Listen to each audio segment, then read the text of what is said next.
on YouTube. Welcome, everybody. You are live on YouTube. Yes, we is live. Double tap, hit the like button, man. Terrific Tuesday.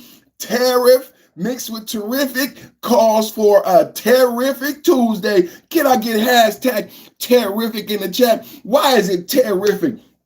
Can we run down the reasons? Can we run? We can now. We can now. See, we debated. We debated. We was debating since August.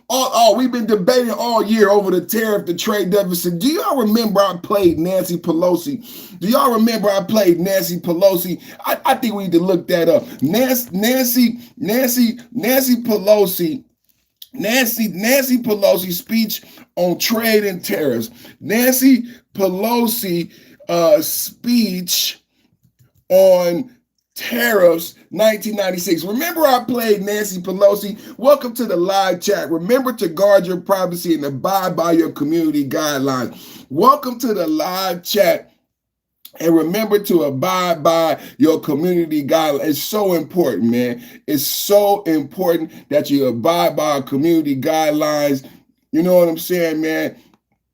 I'm gonna start this off, man. Let's get this started, man. Double tap hit the like button, man. Double tap hit the like button. It's a terrific Tuesday. I got my quarter zip on, my button up, man. We feeling good, matching the timepiece. Everything is matching. We looking good, man. Every day we looking good. W chat. First in the chat gets shouted out without a doubt, man.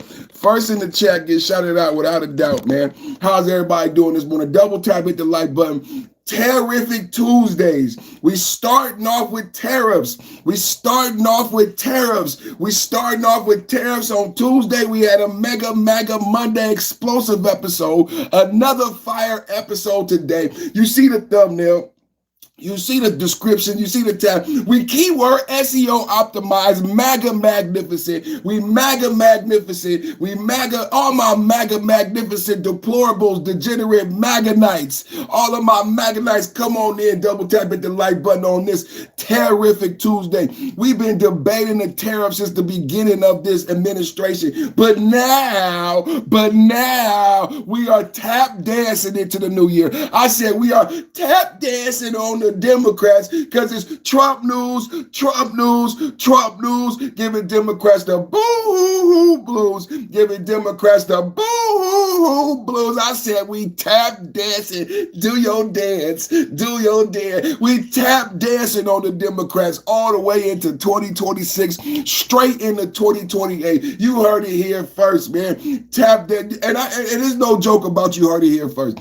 I mean, you really heard it here first, baby. You really heard it here first, the writing on the wall. I said it was more to the package when MTG quit. Then Fannie Willis just spilled the beans. I know the DNC chair probably sat Fannie Willis down like, Fannie, what did you talking about? MTG quit. All right, this and that. You're doing bad for it. They trying to push everything on Candace. It ain't about Candace. It truly is about the writing on the wall. The Democrats don't even like the Democrats. I showed you negative polling. Democrats on Democrats, -6.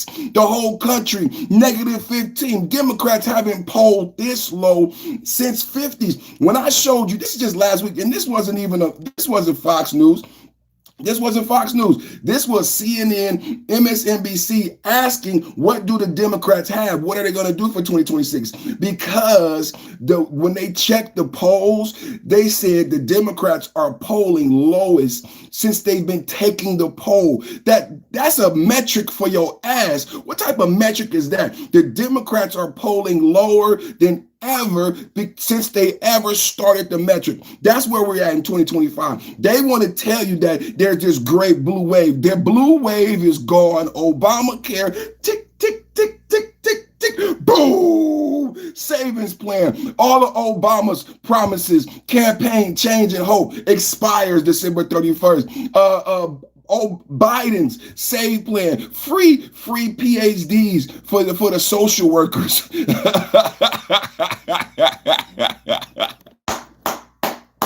No more free I'm a PhD. Not no more. Not on the government's dime. Thank you, big beautiful bill. Thank you, Trump. And it's a terrific Tuesday. It's a terrific Tuesday. Yeah, it's all going. It's like a Disney movie. It's Trump. Trump is my fairy. Trump is my magical leprechaun. Hi Trump. Hi boss. You know, you rub Trump and then you get all of your wishes come true. And I can just watch the Democrats just crying as their princess bride turns into a pumpkin, a rotten pumpkin. Yeah, man. All entitlements getting shreked, man. Yeah, man. Welfare getting shreked. People getting kicked off of welfare. People got to have work requirements for welfare. If you voted MAGA, it's a MAGA celebration. It's a how about Happy New Year? Hey, what you got to say? Hey, Trump, hey, what you got to say? Happy New Year. 250,000 deportees. Come on, somebody say it with me. 250,000 deportees. Now, if you didn't vote for Trump, I understand why you're angry. I understand why you're mad, because I'm going to keep listing. Win. What did we do in 12 months? 225 executive orders. Just to give you a contrast. Today is a terrific Tuesday. Terrific. I created the word #Terrific Tuesday just to give some contrast. This is the most executive orders ever in history, right? This is his second term. Then Donald Trump's first term, just to give you contrast, it was 220 executive orders. And that was during the pandemic. 220 executive orders. That's including warp speed. Because remember, he gave Biden the solution. Thank God Biden wasn't the president when the pandemic broke out, because I don't even know if we would have got the solution.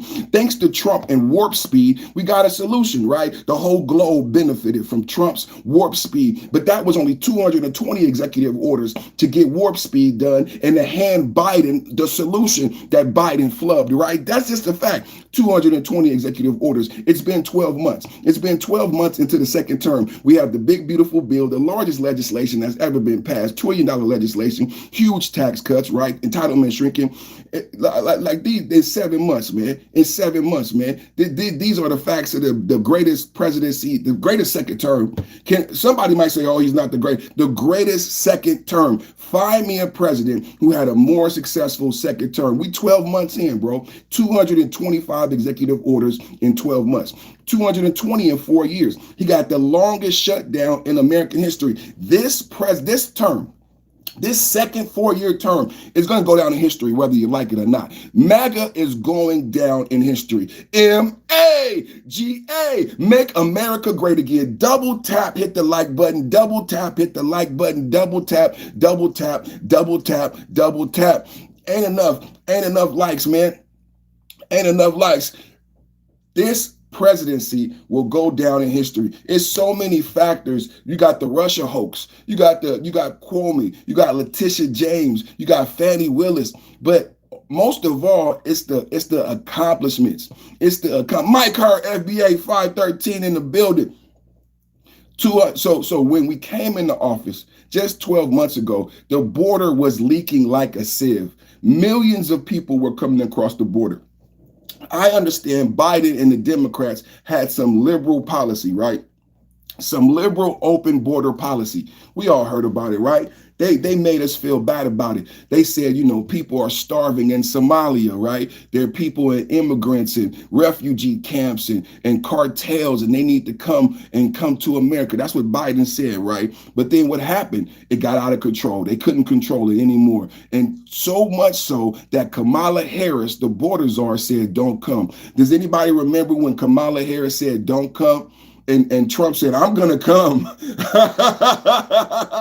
Shout out to Mike Hart, FBA in the building. Does anybody remember? See how quickly you forget. It's only been 10 months. It's only been 12 months, you guys. It hasn't been a long time. We just had a decision to make. You had a choice between Kamala Harris and Trump, and you chose Trump. Maybe because when they opened up the border, they didn't have logistical plans. They didn't have any foresight of how this actually would work out. So pregnant women came across the border. Families came across the border. No one ever broke down and extrapolated how did children get separated from their parents during the border crossing. Well, there was no logistics. There was no logistics. It got to be a mess, right? It got to be out of hand. The Democrats couldn't control it. The money, the people, it just got everybody in America, over 80% of the people, white, black, brown, all voted for Trump because Americans have a huge heart. Americans wanted to help. I'll be honest, right? Democrats and Republicans, Americans wanted to help. Democrats sold us another one.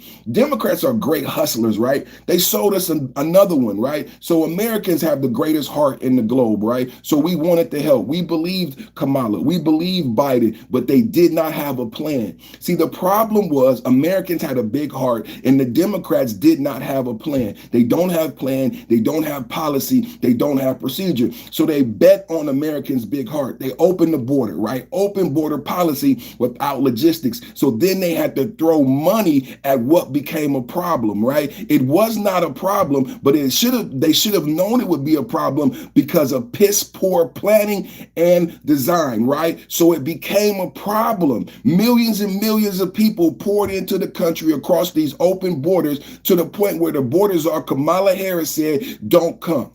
Kamala Harris, they couldn't close the borders. They tried, they wanted to. These are facts that people forget. When we talk about ICE, when we talk about 250,000 deportation, 80% of the people being deported are criminals, have been arrested for crimes and had deportation orders, which is why ICE knew how to find them. No one talks about any of the logistics and how this happened. Why it happened. It's because the Democrats did not have a plan and the American people did not have faith in them just 12 months ago. The American people did not believe if they gave power to Kamala Harris and Tim Walz that they would be able to close the borders, right? We had a big heart with Ukraine. We gave the Ukraine $300 billion.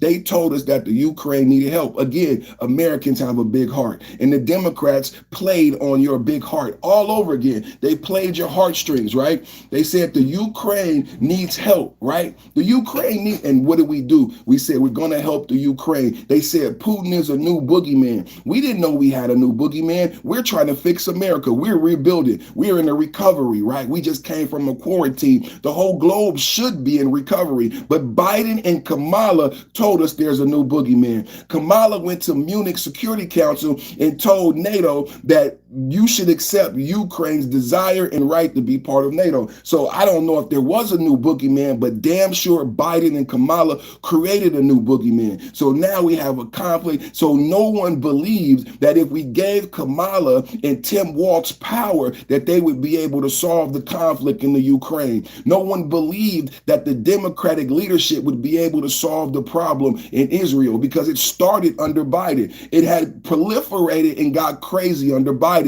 No one talked to Bibi. Today we're going to talk about peace talks. I'm going to show you video from Trump and Bibi Netanyahu having peace talks. But see, can you find me video of Biden meeting with Bibi Netanyahu during the 2 years of the conflict when he was president? How about Kamala going to Israel during the time when she was vice president? Because that's when the conflict started. Can you find me anything like that? I can find a lot of player haters talking about Trump this and Trump that, but I don't see any Democrats working on peace. I just need one video. I can show you video of Kamala Harris. I read you the speech that Kamala Harris gave in Munich. How did we get into a conflict in the Ukraine? Well, Kamala Harris gave a speech at the Munich Security Council, MSC. A lot of people don't know this because they're not the host. They don't follow politics the way I do. But Putin had one ask.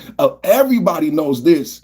Everybody who's watching me knows this. Putin had one ask. The Ukraine cannot be part of NATO. So why would Kamala Harris, when they could not control the Mexican-American border, think about what we're talking about this morning. Why would Kamala Harris, when she failed at the Mexican-American border, they failed to stop the immigration. They failed to stop the border. Kamala Harris pled with South America, don't come. Remember that? She lost control of the Mexican-American border. Why would she feel empowered or competent enough to deal with the Russian-Ukraine border if you failed at the Mexican-American border? Do you guys understand my logic here and what really happened in 2024 and why Trump is president? Why we needed 225 executive orders? What really took place just 12 months ago? Why are we celebrating? Why is it a happy new year for MAGA Republicans? Why is it a happy new year? Because we have win after win and we have safety. And did you see my thumbnail?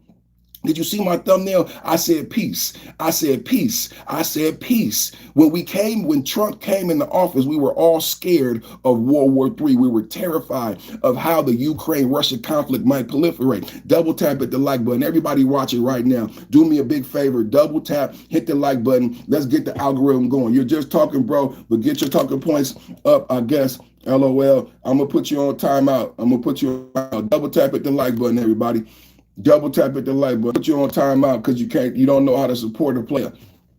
I'm gonna put you on timeout till you learn how to support a player. Double tap at the like button. Did you even hit the like button before you came in with the player hating statement? You know what today is, everybody? You know what today is, everybody? What is today? Let them know, Mike. Today is a terrific Tuesday.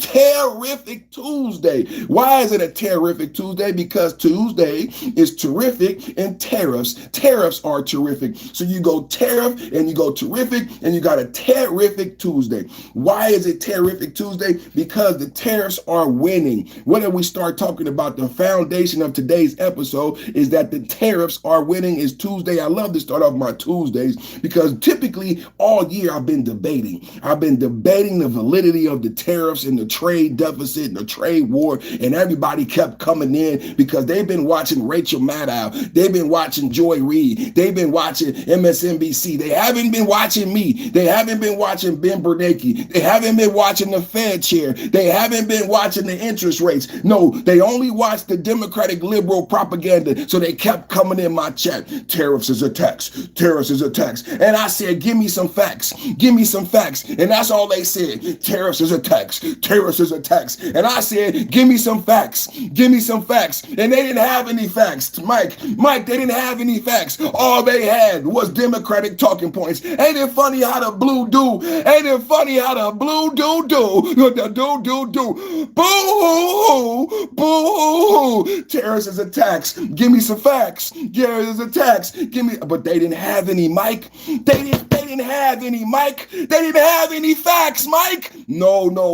But I had the facts on top of facts on facts on facts. Facts on facts on facts. I said, tell me when the tariffs start in 2025. Just give me the date. If you don't know anything, can you just give me the date? Just give me the date when we start collecting these tariffs that you're so scared of. Can you give me the date? They didn't know the date, Mike. Please read the definition of tariff on your live.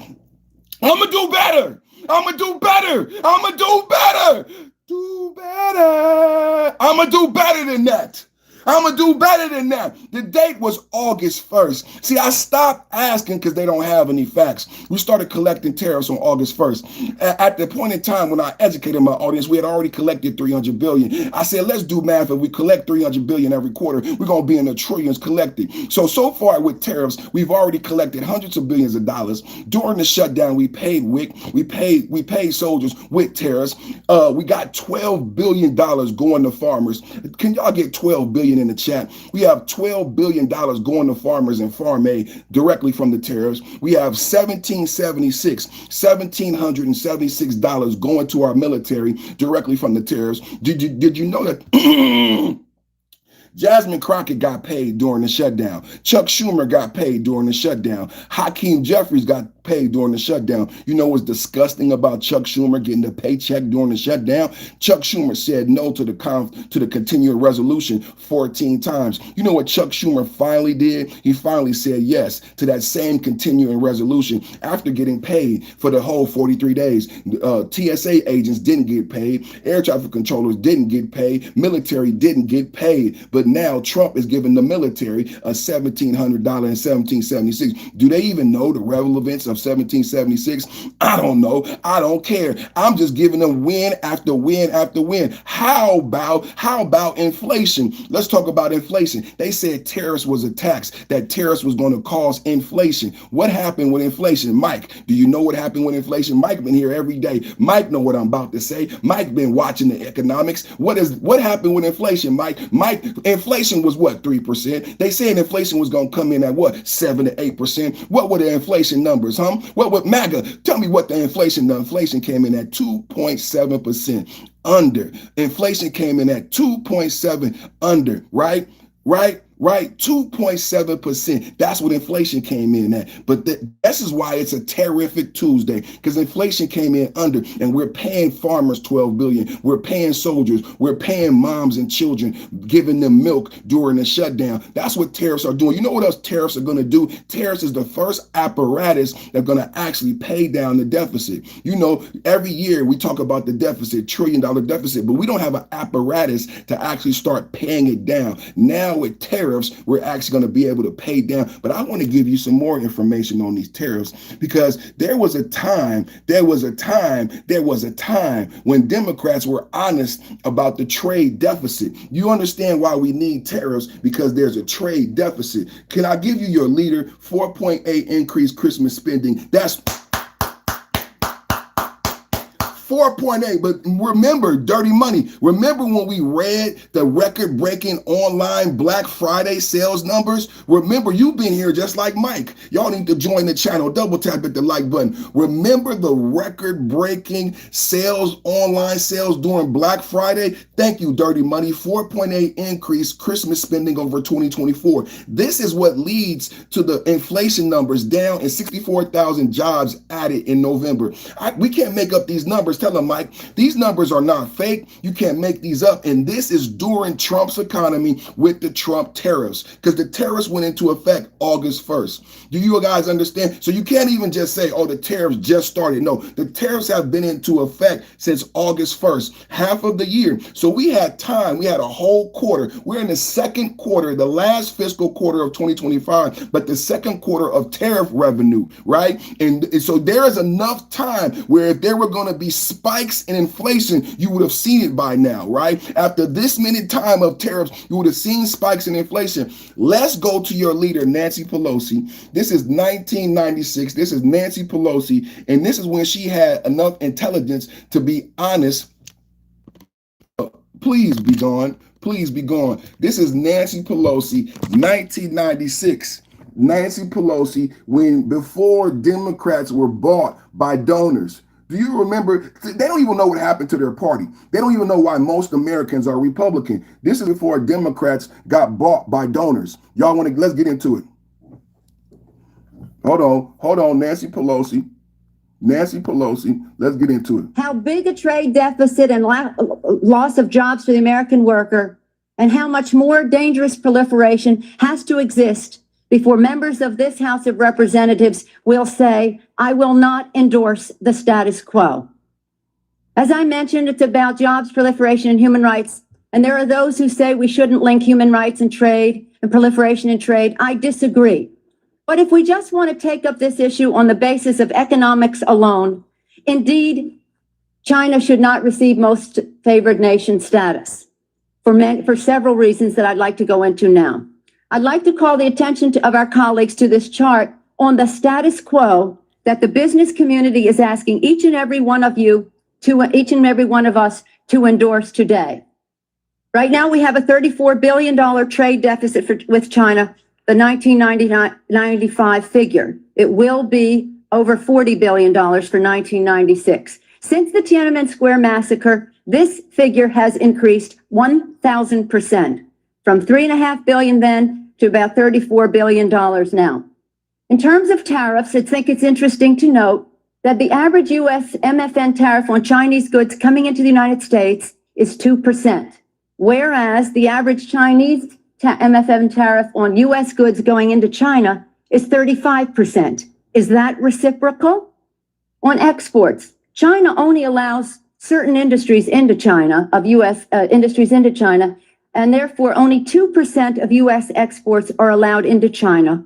On the other hand, the U.S. allows China to flood our markets with a third of their exports, and that'll probably go over 40%. And it's limitless because we have not placed any restriction.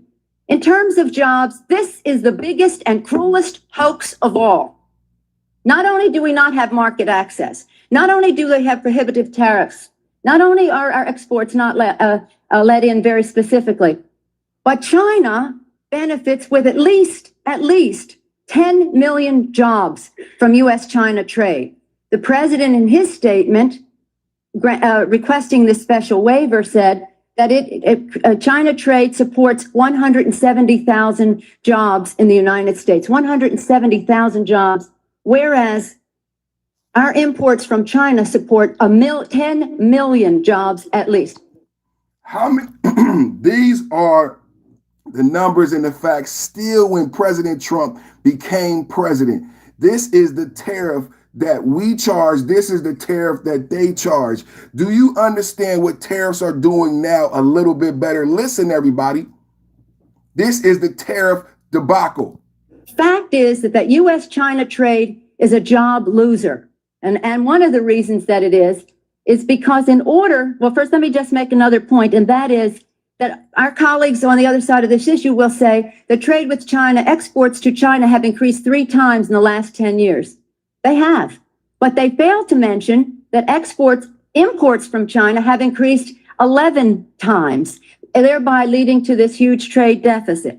The other issue, in addition, if intellectual property is a $2 billion trade deficit, leading to a trade deficit. How many people understand what I'm talking about this morning? Trade deficit. These are the facts even in 2024 when Trump became president. We did the research on this channel. I said, what was the tariff before Trump raised the tariffs? It was 2%. I said, what was the tariff on Britain and Britain and EU? It was 2%. Sometimes it was 0%. What was the tariff on Japan before Trump raised it? It was 2%. Did you know we didn't charge anybody anything? We didn't charge Britain anything. We didn't charge China anything. We didn't charge Japan anything. We didn't charge India anything. Now you know why minimum wage has been stagnant for 15 years. $7.25 is the federal minimum wage. The Chinese worker does better than you. The Russian worker does better than you. The Indian worker does better than you. The British worker does better than you because their country understands tariff and trade, and tariffs are used to protect the industries and wages of the people in China, but not in America. Democrats have not used tariffs to protect your wages. So $7.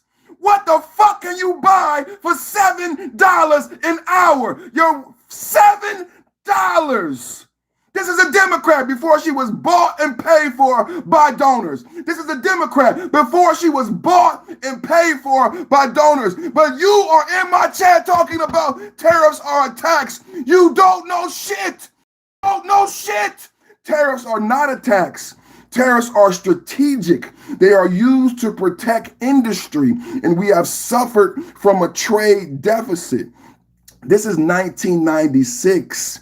Do you know what else happened in the 90s? NAFTA, Clinton, Mafia, NAFTA, where they sent your grandfather's jobs when they killed the Midwest. Now the Midwest is hooked on pills and fentanyl because there's nowhere to work in the Midwest. There used to be jobs in the Midwest. There used to be factories and plants. And you know what had at a factory and a plant? You had a fucking pension. Do you know what a pension is? You don't know what a tariff is. You don't know what a pension is. But your grandfather worked at a factory and a plant, and they had a fucking pension. They had a pension. They had livable wages. Do you know what a pension is? They didn't just have a 401k and you lost money in the stock market. I didn't fucking lose money in the stock market. I worked here 20 fucking years. How the fuck did I lose money in the stock market? My grandfather didn't have to go to a 401k. He had a fucking pension. He worked at a fucking factory and a plant before the jobs went. And Chinese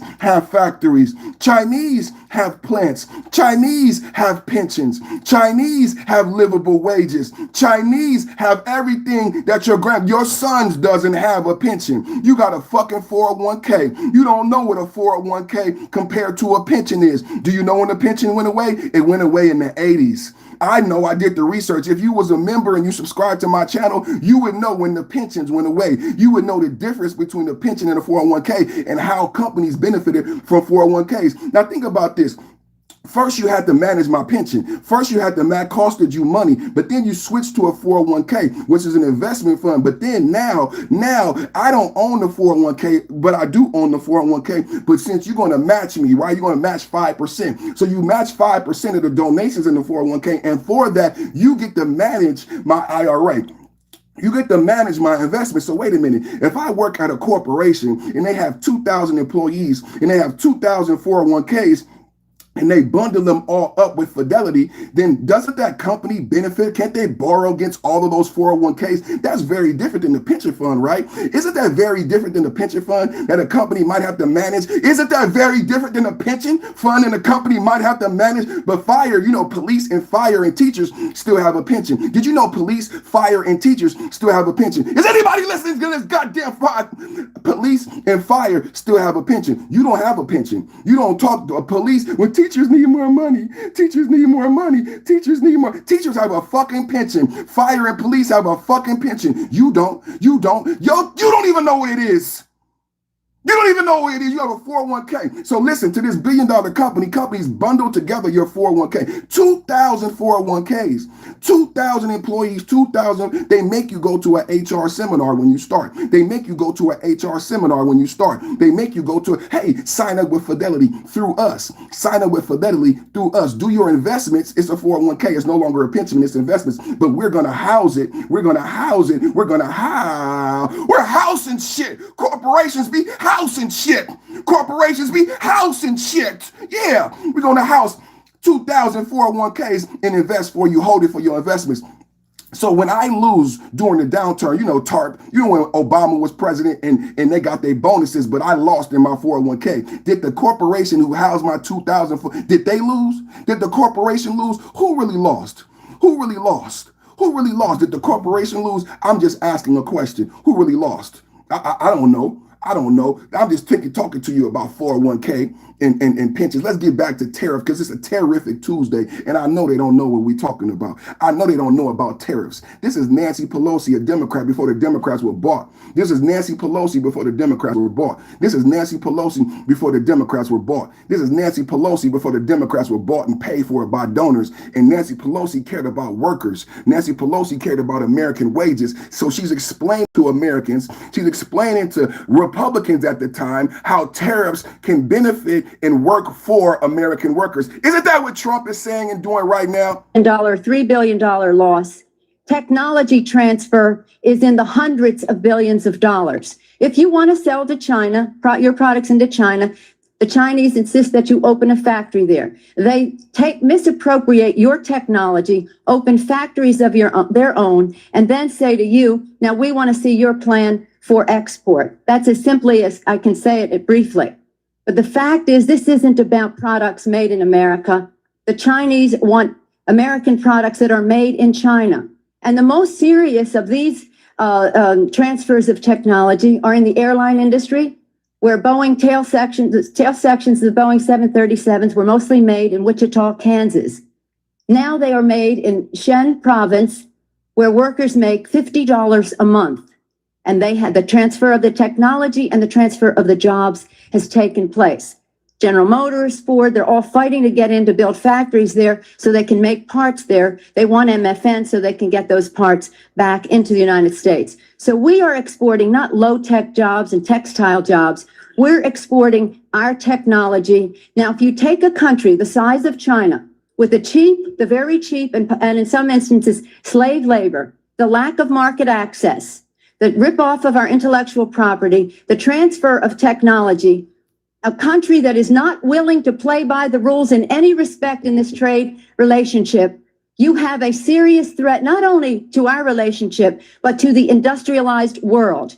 And if there's one message that I want our colleagues to understand today and our constituents is that on this day, your member of Congress could have drawn the line to say to the President of the United States, do something about this U.S.-China trade relationship that is a job loser for the United States.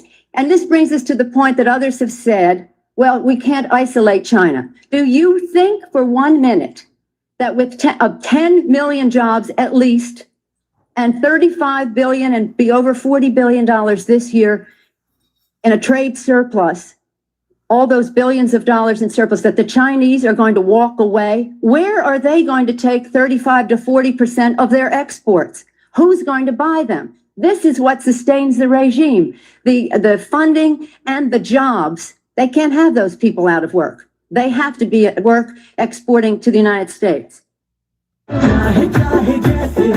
How far does China have to go? How much more repression? How big a trade deficit and loss of jobs for the American worker? And how much more dangerous proliferation has to exist before members of this House of Representatives will say, I will not endorse the status quo? As I mentioned, it's about jobs, proliferation, and human rights. And there are those who say we shouldn't link human rights and trade and proliferation and trade. I disagree. But if we just want to take up this issue on the basis of economics alone, indeed, China should not receive most favored nation status for several reasons that I'd like to go into now. I'd like to call the attention of our colleagues to this chart on the status quo that the business community is asking each and every one of you each and every one of us to endorse today. 2% to 35%. 2% to 35%. Today is a terrific Tuesday. Double time, I'm gonna ask a big favor right now. Everybody watching, if you are benefiting, if you've learned anything, I'm gonna ask you to hit the like button, help us out in the algorithm. Double tap, hit the like button. We're talking about tariffs. We're giving education. We like an educated electorate. This is Nancy Pelosi from 1996, and she's educating, oddly, the Republican president on why tariffs and what the trade deficit is doing to American wages and American workers. At the time of this video, tariffs in China were 2% and tariffs on us were 35%. Let's ask AI. Let's ask AI, what were the tariffs before Trump took over and did tariff? Mrs. Perfect Time is saying hi. How you doing? Double tap, hit the like button. 1996 wasn't a Republican president. Okay, it was a Democratic president. It was Clinton, right, with the NAFTA. Help me out. Help me out. Double tap at the like button. What's up, Mrs. Perfect Time? How you doing? What was the tariff before Trump in China? What was the tariff in China before Trump? Just to let people know, because in 1996, there was a trade deficit where the tariff was 2% and they was charging us 35%. So I'm asking the AI, and it says around 2.7 to 3.3%. So since 1996 to 2024, China has had a less than 5% tariff.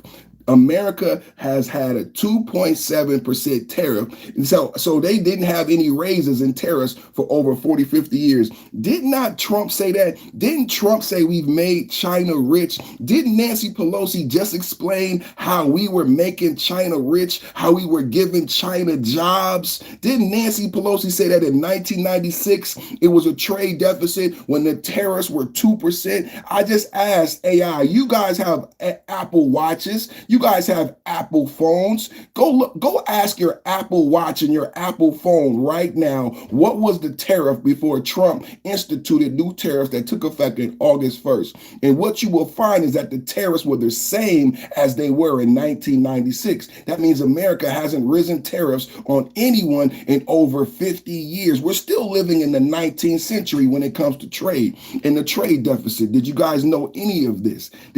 So when they say tariffs are, why pay the tariffs? It's a tax on America. So he hasn't been listening. People come in the middle of a conversation. He obviously didn't hear Nancy Pelosi. Tariffs are not a tax. Tariffs are strategic weapons that are used by countries to protect their intellectual property and to protect worker wages and the quality of life. What Nancy Pelosi just explained is that they forced American. So what did I say? I said, no blanket. Why? You're out of here too. What did I say?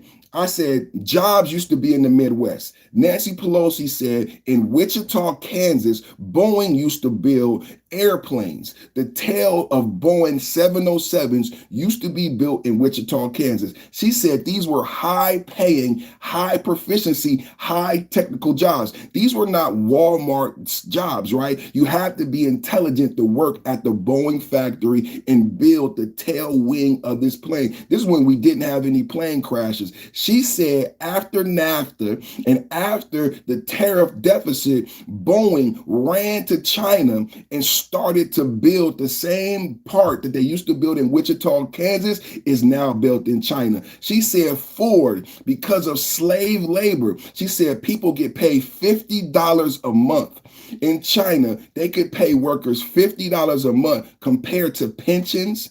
Remember, I educated you about a pension. See, in the Midwest, American workers like your grandfather who worked at Boeing got a pension, got a livable wage. And Clinton, via NAFTA, allowed, see, it was illegal for Boeing to leave. Boeing couldn't do this before Democrat policy made it legal for corporations like Boeing and Ford to take manufacturing overseas, basically robbing Americans. American companies stole from Americans, took the intellectual property, took the jobs, took the money, went overseas, built Ford, built Boeing, and then still sold those products back to Americans, despite no longer providing jobs and wages for them to purchase the products, right? And now you see why America is upside down, topsy-turvy. Now, what did I just do? I just wanted to give you context that the tariffs were 2% for over 50 years. Let's go back to the video. I want everybody to watch and listen to this video, right? I don't know what's going on with this. I got an ad here. I don't know where this came from. Of watching Nancy Pelosi and this thing. Nancy Pelosi, man, come on, man. I don't want to say nothing rude or mean, but come on, man. Nancy Pelosi talking about tariffs, right? Y'all have a good time in the chat, man, but be respectful. Be respectful to the audience. Be respectful to the chat. Show some love and unity in the chat. Show some respect for the fellow people in the chat. You know what I'm saying? Don't make me block anybody. Be respectful. You can disagree. Show some respect. This is Nancy Pelosi, 1996. Loss of jobs for the American worker, and how much more dangerous proliferation has to exist before members of this House of Representatives will say, I will not endorse the status quo. As I mentioned, it's about jobs, proliferation, and human rights. And there are those who say we shouldn't link human rights and trade and proliferation and trade. I disagree. But if we just want to take up this issue on the basis of economics alone, indeed, China should not receive most favored nation status for several reasons that I'd like to go into now. I'd like to call the attention of our colleagues to this chart on the status quo that the business community is asking each and every one of us to endorse today. Right now, we have a $34 billion trade deficit with China, the 1995 figure. It will be over $40 billion for 1996. Since the Tiananmen Square massacre, this figure has increased 1,000%, from $3.5 billion then to about $34 billion now. In terms of tariffs, I think it's interesting to note that the average U.S. MFN tariff on Chinese goods coming into the United States is 2%, whereas the average Chinese MFN tariff on U.S. goods going into China is 35%. Is that reciprocal? On exports, China only allows certain industries into China, of U.S. Industries into China, and therefore only 2% of U.S. exports are allowed into China. On the other hand, the U.S. allows China to flood our markets with a third of their exports, and that'll probably go over 40%. And it's limitless because we have not placed any restriction. In terms of jobs, this is the biggest and cruelest hoax of all. Not only do we not have market access, not only do they have prohibitive tariffs, not only are our exports not let in very specifically, but China benefits with at least 10 million jobs from U.S.-China trade. The president in his statement requesting this special waiver said that China trade supports 170,000 jobs in the United States, 170,000 jobs, whereas our imports from China support 10 million jobs at least. fact is that U.S.-China trade is a job loser. And one of the reasons that it is because well, first let me just make another point, and that is that our colleagues on the other side of this issue will say the trade with China, exports to China have increased 3 times in the last 10 years. They have. But they fail to mention that imports from China have increased 11 times, thereby leading to this huge trade deficit. The other issue, in addition, if intellectual property is a $2 billion, $3 billion loss, technology transfer is in the hundreds of billions of dollars. If you want to sell to China, your products into China, the Chinese insist that you open a factory there. They misappropriate your technology, open factories of their own, and then say to you, now we want to see your plan for export. That's as simply as I can say it briefly. But the fact is, this isn't about products made in America. The Chinese want American products that are made in China. And the most serious of these transfers of technology are in the airline industry, where Boeing tail sections of the Boeing 737s were mostly made in Wichita, Kansas. Now they are made in Shen province, where workers make $50 a month. And they had the transfer of the technology and the transfer of the jobs has taken place. General Motors, Ford, they're all fighting to get in to build factories there so they can make parts there. They want MFN so they can get those parts back into the United States. So we are exporting not low-tech jobs and textile jobs. We're exporting our technology. Now, if you take a country the size of China with the very cheap, and in some instances, slave labor, the lack of market access, the rip-off of our intellectual property, the transfer of technology, a country that is not willing to play by the rules in any respect in this trade relationship, you have a serious threat not only to our relationship, but to the industrialized world. And if there's one message that I want our colleagues to understand today and our constituents is that on this day, your member of Congress could have drawn the line to say to the President of the United States, do something about this U.S.-China trade relationship that is a job loser for the United States. And this brings us to the point that others have said, well, we can't isolate China. Do you think for 1 minute that with 10 million jobs at least, and 35 billion and be over $40 billion this year in a trade surplus, all those billions of dollars in surplus, that the Chinese are going to walk away? Where are they going to take 35 to 40% of their exports? Who's going to buy them? This is what sustains the regime. The funding and the jobs. They can't have those people out of work. They have to be at work exporting to the United States. They can't have those people out of work. They clap it up, double tap at the like button.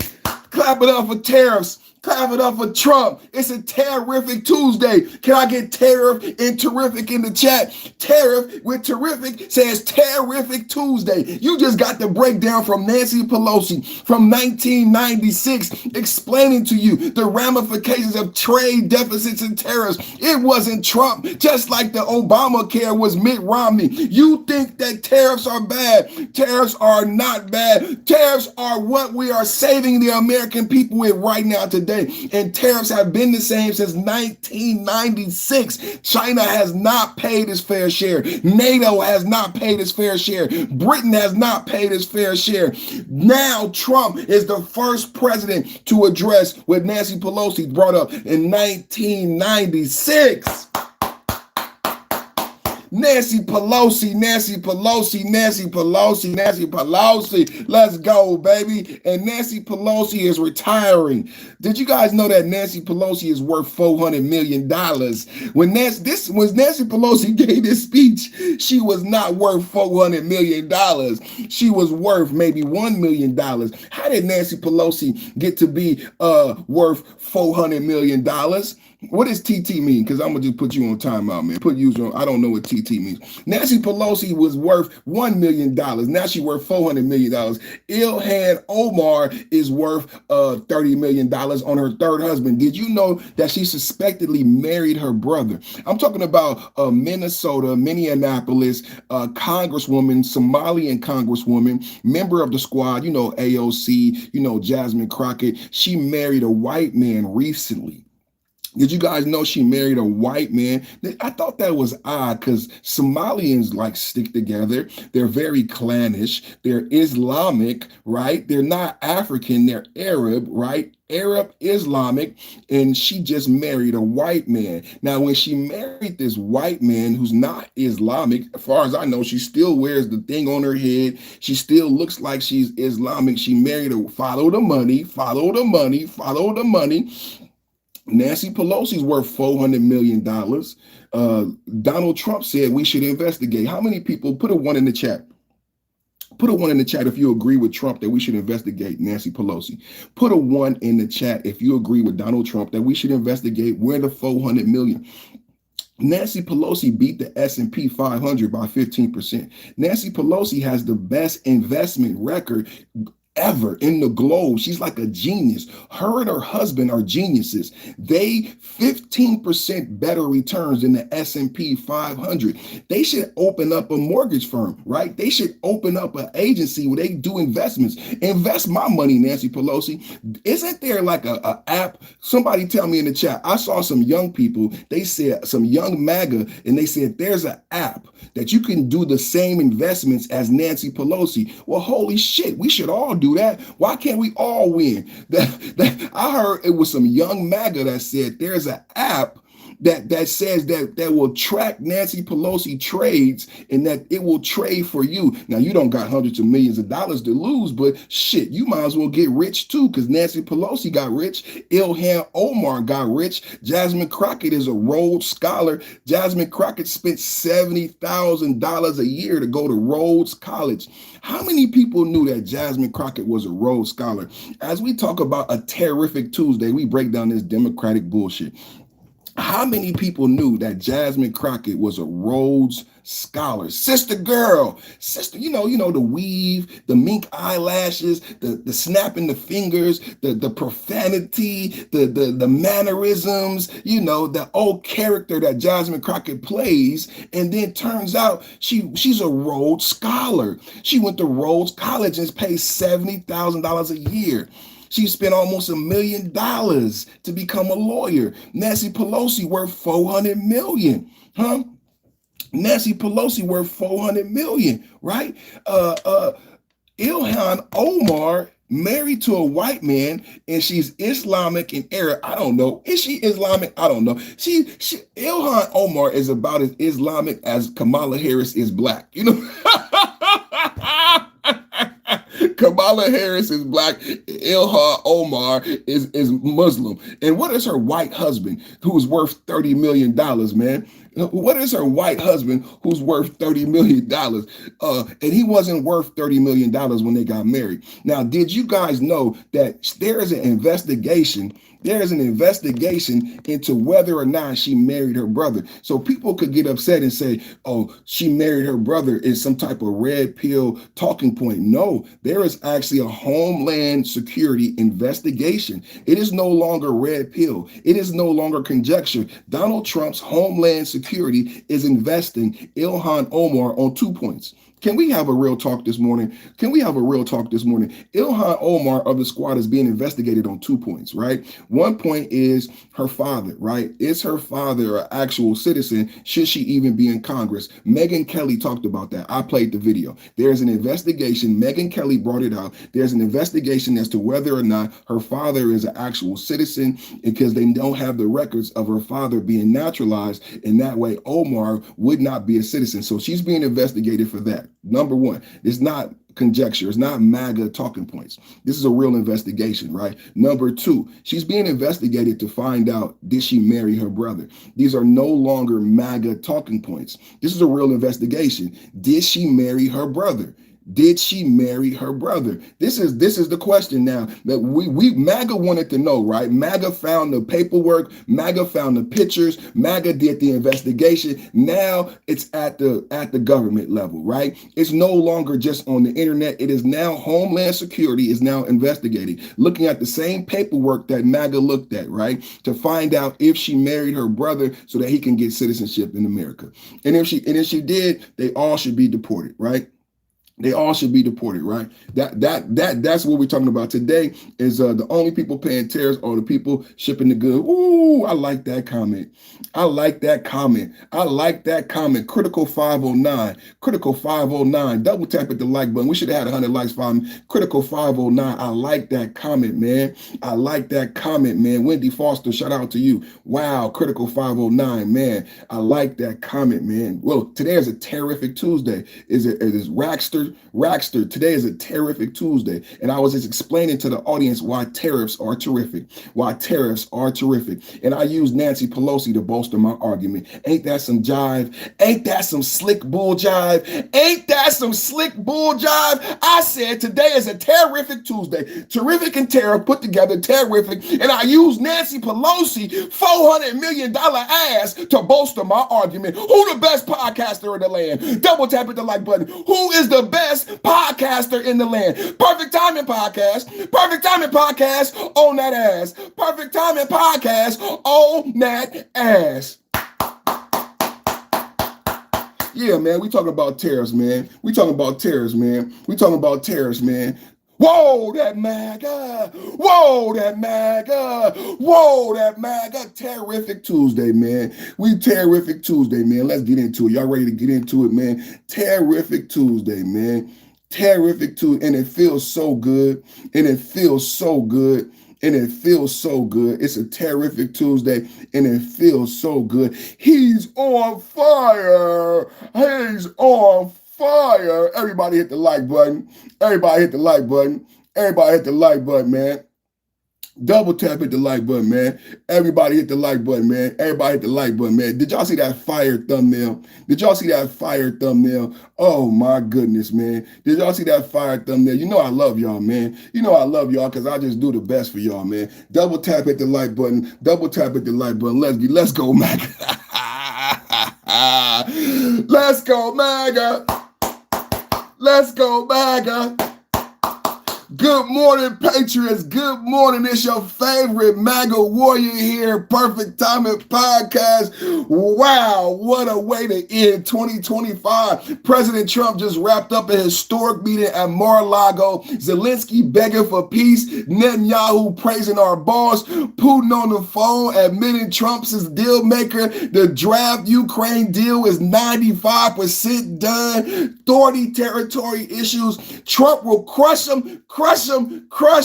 And don't forget, baby, Gaza, Trump's ceasefire holding strong, warning Hamas, disarm or get wiped out. That's just the beginning. That's just the double tap at the like button. Double tap at the like button, man. I said good morning, all my deplorables.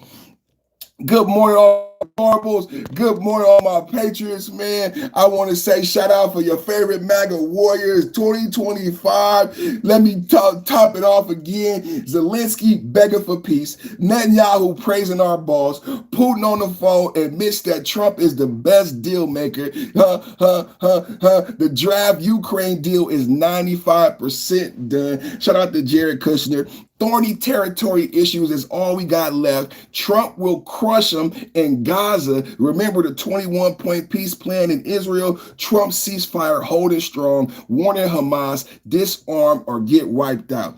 Now check this out. Trump met with Zelensky and called it terrific. It must be terrific Tuesday. Can I get a terrific in the chat? Can I get a hashtag terrific in the chat? Can I get put a number one in the chat if you down for peace? Is it a terrific Tuesday? Put a number one in the chat. Trump met with Zelensky and called it a terrific meeting. I just said that. Draft agreement nearly complete. U.S. scrutiny, U.S. security guarantees on the table. Putin wants it too because he knows Trump's peace through strength works. Can I get peace through strength in the chat? Putin knows Trump's peace through strength. There you go. Get my ones in the chat. Putin knows that Trump's peace through strength work. Hashtag peace through strength. I got that in my SEO. Calling me an infidel is wrong. What's going on in the chat? What's going on in the chat? We got some Islamic supremacy going on in the chat. No Sharia law. What they trying to do? Make you wear 3/4 of cloth. What they trying to do? Make you wear 3/4 of cloth. Come on, Rackster. You want me to put you on timeout? You don't want to enjoy the best podcast. Everybody double tap. I want to ask a big favor. Everybody watching right now, go ahead and hit the like button. If you're benefiting, if you're getting entertained, go ahead and hit the like button. We got some sensitive people in the chat. Don't be so sensitive. You know what I'm saying? Hang out, have a good time. This is the #1 geopolitical debate on the YouTube screen. So we're having a great time today. Stay with me. We're going to talk about a lot of different things. Let's get into the hot topics right now. #1, Ukraine peace explosion. Double tap. We're going to get into Ukraine. We're going to get into the Ukraine peace. Let's get into Ukraine peace in the Middle East. Now somebody came in and said, what up, my beautiful American infidels? Okay. Yeah, the chat go crazy, bro. I'll be doing my best to clean up the chat, but it's, I'm making bad. I'll be doing my best to clean up the chat, man, but the chat go crazy. Trump met with Zelensky and called it terrific. The draft agreement is nearly complete. U.S. security guarantees on the table. Putin wants it too, because he knows Trump's peace through strength works. No more endless wars, bleeding America dry, billions saved, lives spared, while Biden's crew wanted forever conflict. While Biden's crew wanted a forever conflict. Trump's ending it bigly. Call in. What do you think of Trump's massive diplomacy? Put it in the chat right now. What do you think of Trump's massive diplomacy? I need to hear from you right now. Netanyahu praise and Middle East wins. Bibi and Trump exchange praise. No strain, just strength. Focus on Gaza reconstruction starting soon. Hamas disarming and warning Iran. Rebuild nukes / missiles. More strikes coming. Trump's brokered ceasefire holding despite skirmishes. Bonus, Trump-class battleships announced earlier this year. Our Navy is unstoppable. I think I got video of Trump and Netanyahu. Trump confirms U.S. Drone strike in Venezuela drug facility. That's not what we're talking about. U.S. just conducted first land strike. That's not that. Oh, that was the video. I should have kept up the other video. Okay, I should have kept up the other video because I had a video of, but that's not the video that I thought I had of the drone of Putin. I got Putin and Trump. But I guess it's him talking about it's him talking about Bibi by his side. Trump announced that the United States. Yeah, I got that. I'm gonna show that. I wanted to show more about the peace talks. I need to show more about the peace talks with Bibi. Let me get more with Bibi and Trump on the peace talks. Trump.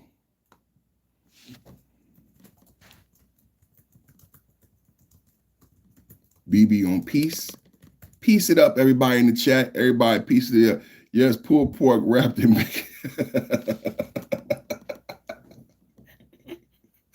pulled pork. Why? Focus, everybody. Netanyahu awards Trump Israel's highest civilian honor at Mar-a-Lago. We're talking about peace in the Middle East, you guys. Y'all remember when we was kids, we would say peace in the Middle East? We're talking about peace in the Middle East. We talk about Trump. We're talking about the end of the year celebration. How many wins does MAGA have in 2025? 12 months of all victories. 225 executive orders signed this year. We have a peace deal in Gaza. We have a peace deal in talks with Russia. We have 1776 going to the troops, 12 billion going to farmers, brand new trade, brand new tariffs. I just broke down tariffs in my first hour. Like, Trump has been winning on top of winning, and I haven't even brought up the big beautiful bill. I haven't even brought up, not today. I didn't even bring up the big beautiful bill today. I could bring up the big beautiful bill today. I could bring up the big beautiful bill today. Yesterday we talked about the savings plan. We talked about how in 2026 deferment goes away, right? In the big beautiful bill, there are major changes to Parent Plus loans, to Grad Plus loans. There are no longer any more saving plan IDRs. Everybody got kicked off of Biden saving plan IDR. You had to switch to the brand new Trump plan that's going to make you pay at least 15%. Before, you were able to pay 5% of your income. You guys, I don't hear any Democrats educating you on the brand new changes that are coming with the big beautiful bill, right? I said to you yesterday that there are 18 states who have accepted the MAHA waiver. Does anybody know what the MAHA waiver is? Can I get MAHA in the chat? Make pork great again. Pork, the other white meat. Can I get MAHA in the chat? MAHA, make America healthy again, right? MAHA just sent out waivers. You know what I want to share with you about the MAHA waivers and the EBT restrictions? What I explained to my coworkers and my colleagues is that MAHA sent waivers to all 50 states. Do you realize that MAHA sent waivers to all 50 states? 18 states are going to implement the waivers in 2026, but the rest of the states have the authority now to go ahead and implement restrictions. So right now we only have 18 states, but what I want to educate you on is that it may expand to more states because all states received the waiver.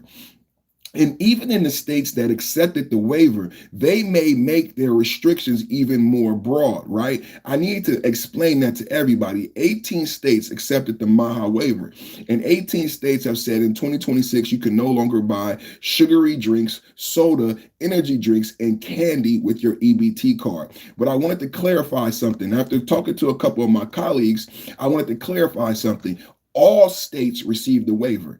I just wanted everybody to know all 50 states received the MAHA waiver. Only 18 states are implementing it. Do you guys understand what I'm saying? Only 18 states, my state, implemented. Only 18 states are implementing it. And those 18 states have the authority via the waiver to expand. Some states are not allowing EBT for any taxable food. Some states are not going that far. They're only doing soda. But some states are saying no taxable food at all. And in my state, in California, you can buy Pizza Hut. On my state in California, there's a big sign outside of every fast food restaurant. Let me know if it's like that in your state. In my state, the Democratic state of California, who did not accept the waiver, there's no fear in California. You can be obese. You can eat as much fast food. You can be obese. You can get cancer. Gavin Newsom doesn't care, right? So in California, Nebraska is soda and sugary drinks. In California, every fast food has a big poster on the window, and it says EBT accepted here. Pizza Hut, McDonald's, Taco Bell, KFC all have a poster in the window in California that says EBT accepted here. Well, in 2026, 18 states will be prohibiting the buy and sale of taxable food. Nothing hot, no restaurants. In California, you can go to Pizza Hut. You would think people who are starving and have food stamps would buy what they need only, right? Why would Pizza Hut or KFC be on EBT in the first place? Who even created that? Who even created that? Why would you grant EBT access at I'm ridiculous, so it's not in your state? Back to Africa 2028. Wow. Back to Africa 2028. EBT should have your ridiculous. So that's just a little breakdown. EBT should have invasive species on the menu. I'll let you stay. I'll let you stay. That was hilarious. So EBT and fast food, I think it was intended for homeless people. It didn't work out. It didn't work out because now we have this obesity problem. So MAHA, M-A-H-A, Dr. Oz, Robert F. Kennedy, I just wanted everybody to know that the waivers went out to all 50 states. The waivers went out to all 50 states.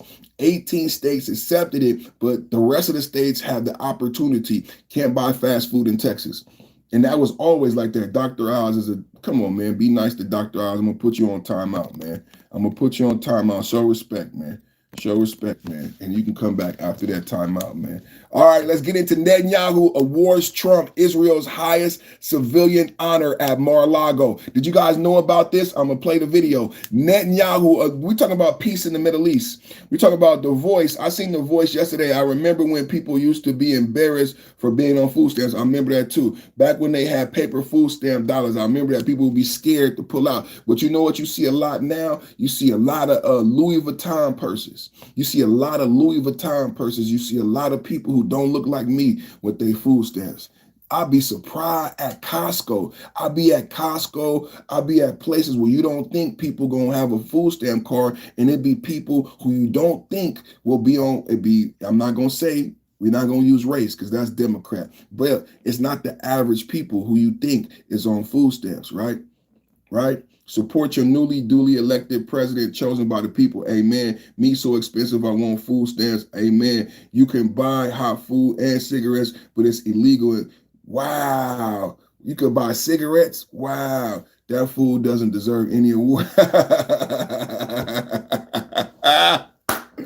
Let's get into it. Netanyahu awards Trump Israel's highest civilian honor at Mar-a-Lago. Israel's Prime Minister Netanyahu presented President-elect Trump with the Israel Prize, normally reserved for Israelis only, for his contributions to Israel and the Jewish people. The leaders discussed Gaza ceasefire progress, with Trump demanding Hamas disarm quickly or face consequences from 59 unnamed countries, and pledged U.S. support for strikes on Iran's nuclear advances. They also reflected on Gaza's history as once thriving port.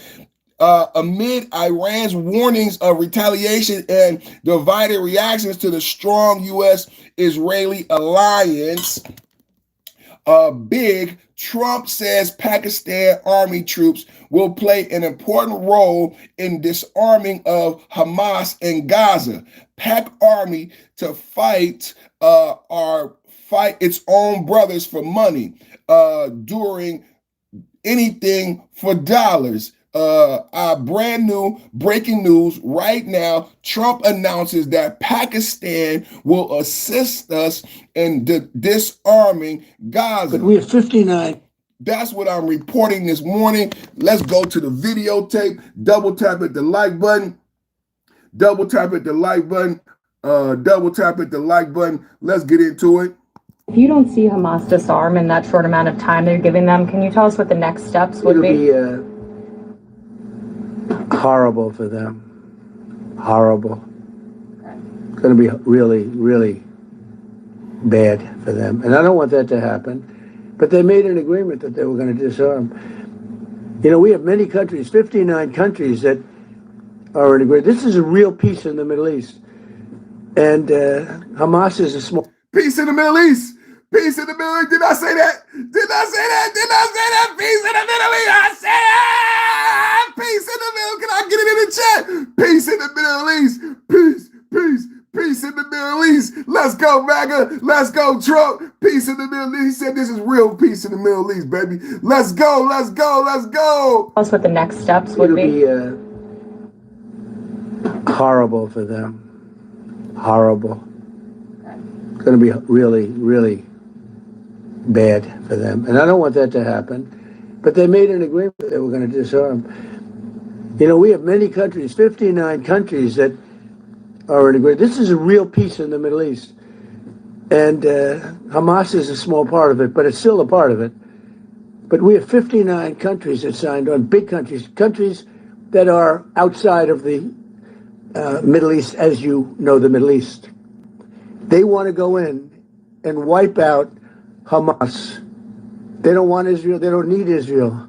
They want to do it because it's the right thing to do, because they were for the deal based on the fact that Hamas pledged, they swore that they were going to disarm. Now, if they're not going to disarm, those same countries will wipe out Hamas. Let's go. Let's go. Let's go. One more time. If you don't see Hamas disarm in that short amount of time they're giving them, can you tell us what the next step? She asked the president a question. Donald Trump is being asked a question. If you don't see Hamas disarm in the time frame that you have given them, what will happen to Hamas? Donald Trump is answering the reporter's question, and Donald Trump is saying Pakistan is going to assist. Everybody write this down, take notes, breaking news, where you heard it first. Write it down, take notes. If you don't see Hamas disarm in that short amount of time they're giving them, can you tell us what the next steps would be? It'll be horrible for them. Horrible. It's going to be really, really bad for them. And I don't want that to happen. But they made an agreement that they were going to disarm. You know, we have many countries, 59 countries that are in agreement. This is a real peace in the Middle East. And Hamas is a small part of it, but it's still a part of it. But we have 59 countries that signed on, big countries, countries that are outside of the Middle East, as you know, the Middle East. They want to go in and wipe out Hamas. They don't want Israel. They don't need Israel. They want to do it because it's the right thing to do, because they were for the deal based on the fact that Hamas pledged, they swore that they were going to disarm. Now, if they're not going to disarm, those same countries will wipe out Hamas. Those same countries. Let's go, baby. Let's go, MAGA. Let's go, baby. Let's go, let's go, let's go, let's go, let's go, let's go. Breaking news, breaking noses, breaking hoses. Donald Trump and MAGA is the mostest hostess with the ghostest. Let's go, baby. Let's go, let's go. Yes, we talk about real peace in the Middle East, man. Now, what do we have? We got who is at Mar-a-Lago? Can we have a real talk this morning? Who is at Mar-a-Lago, man? No? Who's at Mar-a-Lago, man? If you're mad, get mad. I want to go to Mar-a-Lago. Mike, is we invited to Mar-a-Lago? Can't retire because of who he voted for. Hey, who you want to go to Mar-a-Lago, man? Let's go to Mar-a-Lago. Better back. Oh man. Let's get the clowns up out of here, man. Let's get the clowns up out of here, man. Let's get the clowns up out of here, man. I want to go to Mar-a-Lago. So far we've had who all has been at Mar-a-Lago? We had would be willing to. We had Russia peace talks just over the weekend, right? We had Zelensky, Putin on the phone, trilateral talks to get peace. How is Trump doing all of this at the same time? And at the end of the year, you would think he would take some time off for Christmas or for the holidays. Biden would be asleep right now. Joe Biden would be asleep right now, right? You would think he would take some time off. No, he didn't take any time off. He didn't take any time off. He is still working. He is still working. He is still working, and he is putting together great things for America. Just like I'm still working. I'm hosting the show. I'm showing videos. I'm cleaning up the chat. I got to do it all, man. Yeah, because if you want to be a moderator, it's just like any other channel. If you want to be a moderator, help clean up the chat, you got to join the channel. You got to join the channel. If you want to be a moderator, you got to join the channel and you got to donate $50, right? Join the channel, let's say $200, because I've been doing a lot of work. Let's say $200. You could do it a little bit at a time, $50 here, $50 there. But if you want to be a moderator, you got to join the channel. I got to see you be a member and not just be a member for a couple days, because I had some issues with moderators and members. They joined the channel and became members and moderators just to poison the channel. If you see, there's a lot of people that hate. There's a lot of haters. So the only way I could have a moderator that I could trust is monetary. You know what I'm saying? And I know it sucks. It sucks, but that's America, right? If you want a Mercedes-Benz, you got to pay for it. That's just what it comes down to. If you want a Mercedes-Benz, you got to pay for it, right? Or you could just drive a Honda. Hondas is cool. Ain't nothing wrong with a Honda. Ain't nothing wrong with a Honda. So you could drive the Honda, man. You could just stay in the chat like it is. I'll clean up the chat. But if you want to be a moderator, you got to join the channel, become a member. When you subscribe to the channel now on YouTube been doing good work. That's too much of a paragraph, man. It's too much of a paragraph. Slow down with the paragraphs. If you want to say something that much, put it in the super chat. Take your little $2, put it in the super chat. Most people have been super chatting $10 and $20, man. You know what I'm saying? Show respect for the channel. Show respect for the host. Show respect for the chat. That's what I would like. Show respect. Show some respect, right? Get rid of Timmy. Get rid of, where's Timmy? Timmy might be gone already. Timmy might be gone already, right? Timmy might be gone already, right? Because I'm doing my best to clean up everything. Timmy might be gone already, right? Yeah, I don't even see no Timmy, right? Just you know what I'm saying? So if you want to be a moderator, join the channel, become a member. Let me see your membership. Let me see how long you're gonna be a member, and donate. And we get some moderators, and then we can get some people cleaning up the chat.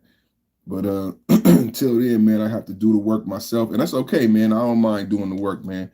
I love you guys. I say W chat. I say W chat. And I know I got some intelligent chat members. I know I got some intelligent members and subscribers.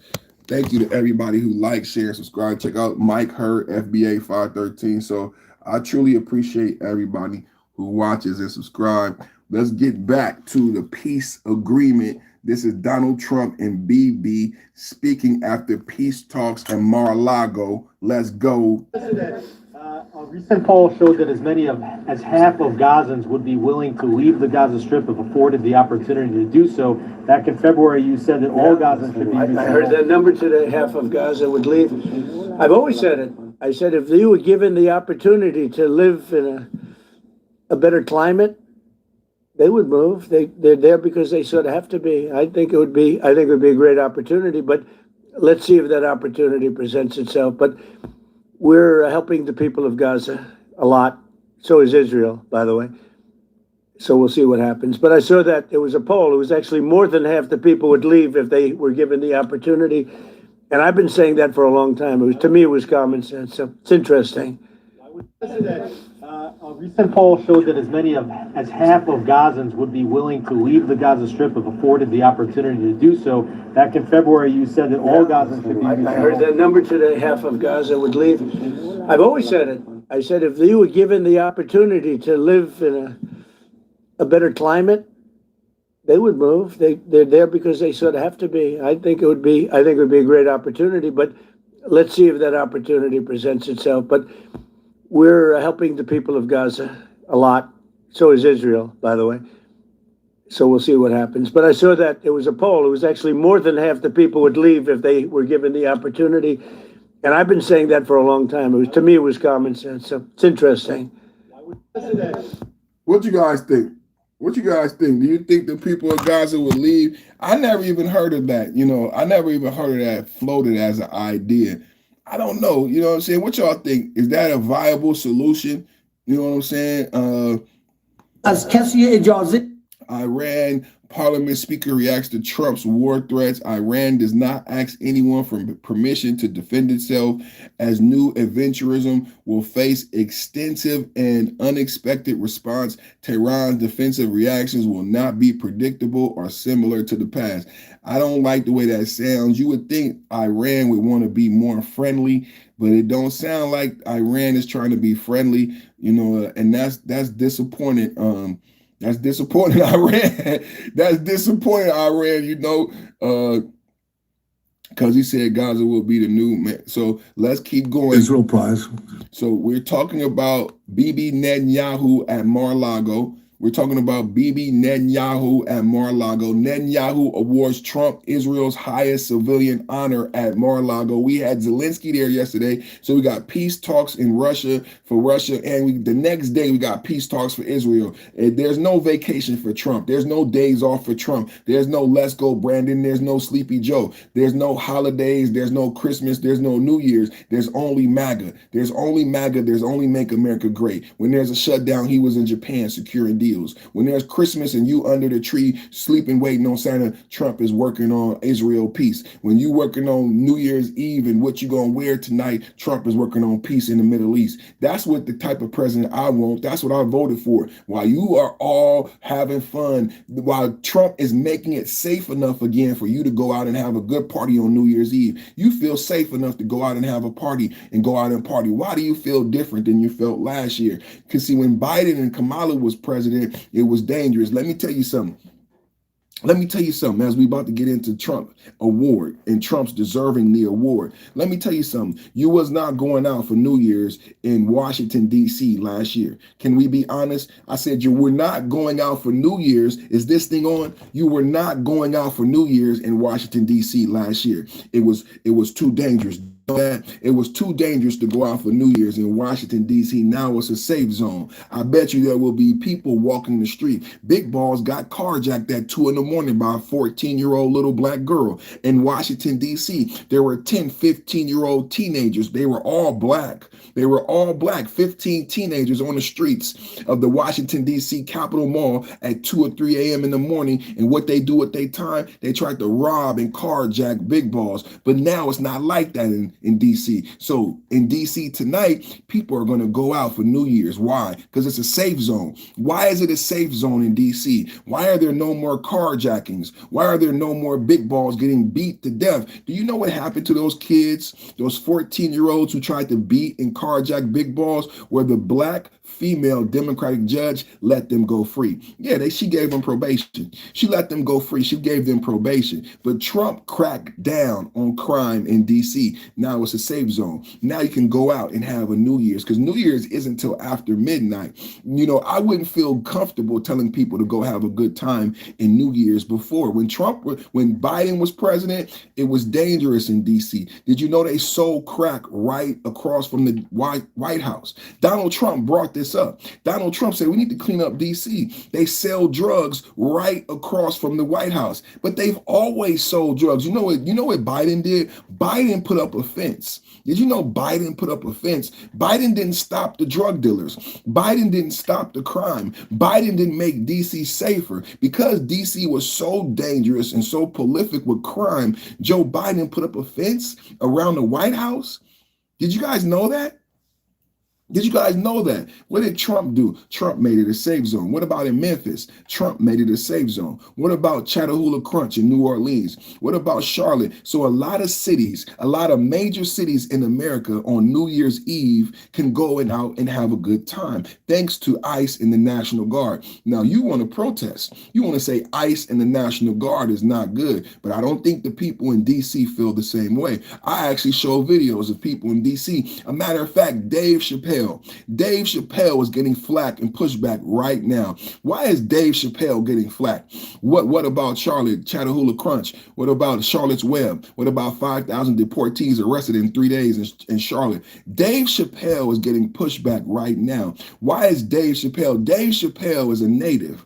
Dave Chappelle was a native of D.C. How many people knew Dave Chappelle was a native in D.C.? Dave Chappelle has a brand new comedy special, and he's getting pushback. There's a lot of Democratic media outlets who are angry with Dave Chappelle. I said there are a lot of Democratic media outlets who are angry with Dave Chappelle. Why would they be angry with Dave Chappelle? Well, Dave Chappelle was honest about his hometown of D.C. Dave Chappelle started out his joke as a liberal black man. Hey, I'm a liberal Democratic black man. I'm angry at Trump for sending the National Guard to D.C. Dave Chappelle said he was so angry at Trump for sending the National Guard to D.C. This is the lead up in his joke that he drove back home to D.C. He said he wanted to see what Trump was doing in his hometown. This is a liberal black man at the beginning of the joke. But we all know Dave Chappelle is not Democrat. Remember, Dave Chappelle supported Trump in the first term, remember? So I knew it was a setup for a joke, right?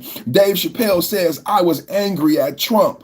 Dave Chappelle says, I was born and raised in Washington, D.C. Why did Trump send the National Guard to my hometown? Then Dave Chappelle drops the bomb.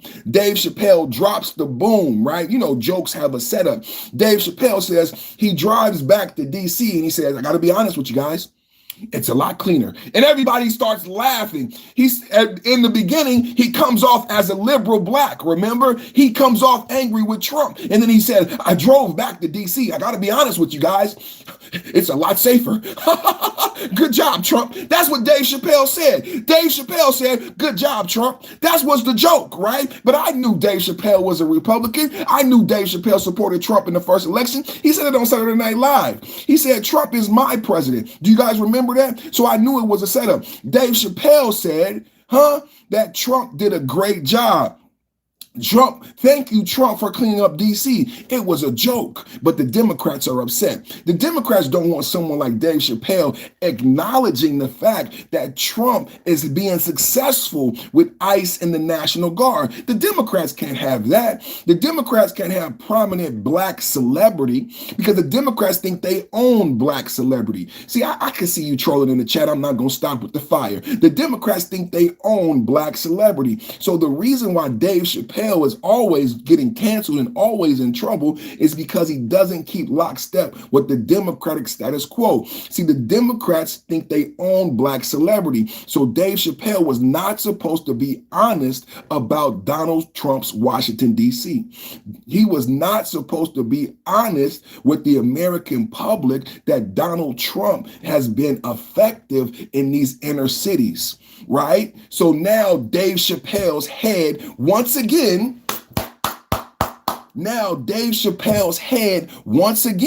and that's why the name of the special is the Unstoppable N-Word. Why is the name of Dave Chappelle's special the Unstoppable N-Word? I said to my wife, who is not black, in case you didn't know, my wife is not black. I said to my wife, who is not black, that it's an ode to Dick Gregory, to Richard Pryor, and they made comedy specials and books. Dick Gregory wrote a book that I read as a child.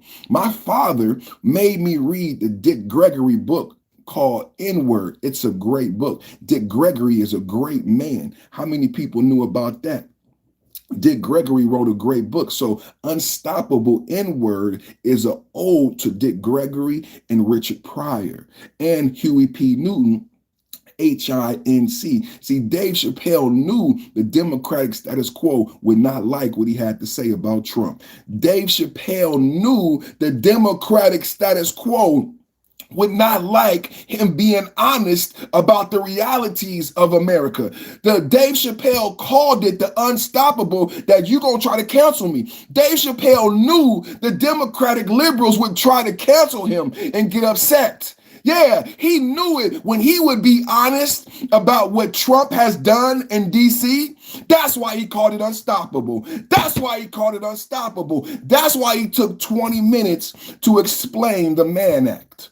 Now, if you know about the Black Manosphere on YouTube, then you know about the Mann Act. We discussed the Mann Act in nauseum here on YouTube. Men like myself, we knew the Mann Act was racist. Dave Chappelle took 20 minutes to explain why the Mann Act was created, why Jack Johnson was posthumously exonerated, right? He explained all of that just to explain that, and this is the thing that he left out. You know what Dave Chappelle left out? You know what Dave Chappelle left out? You know what Dave Chappelle left out?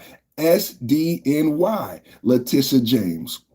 Dave Chappelle left out SDNY, but that was, you want to know who Dave Chappelle was shooting at?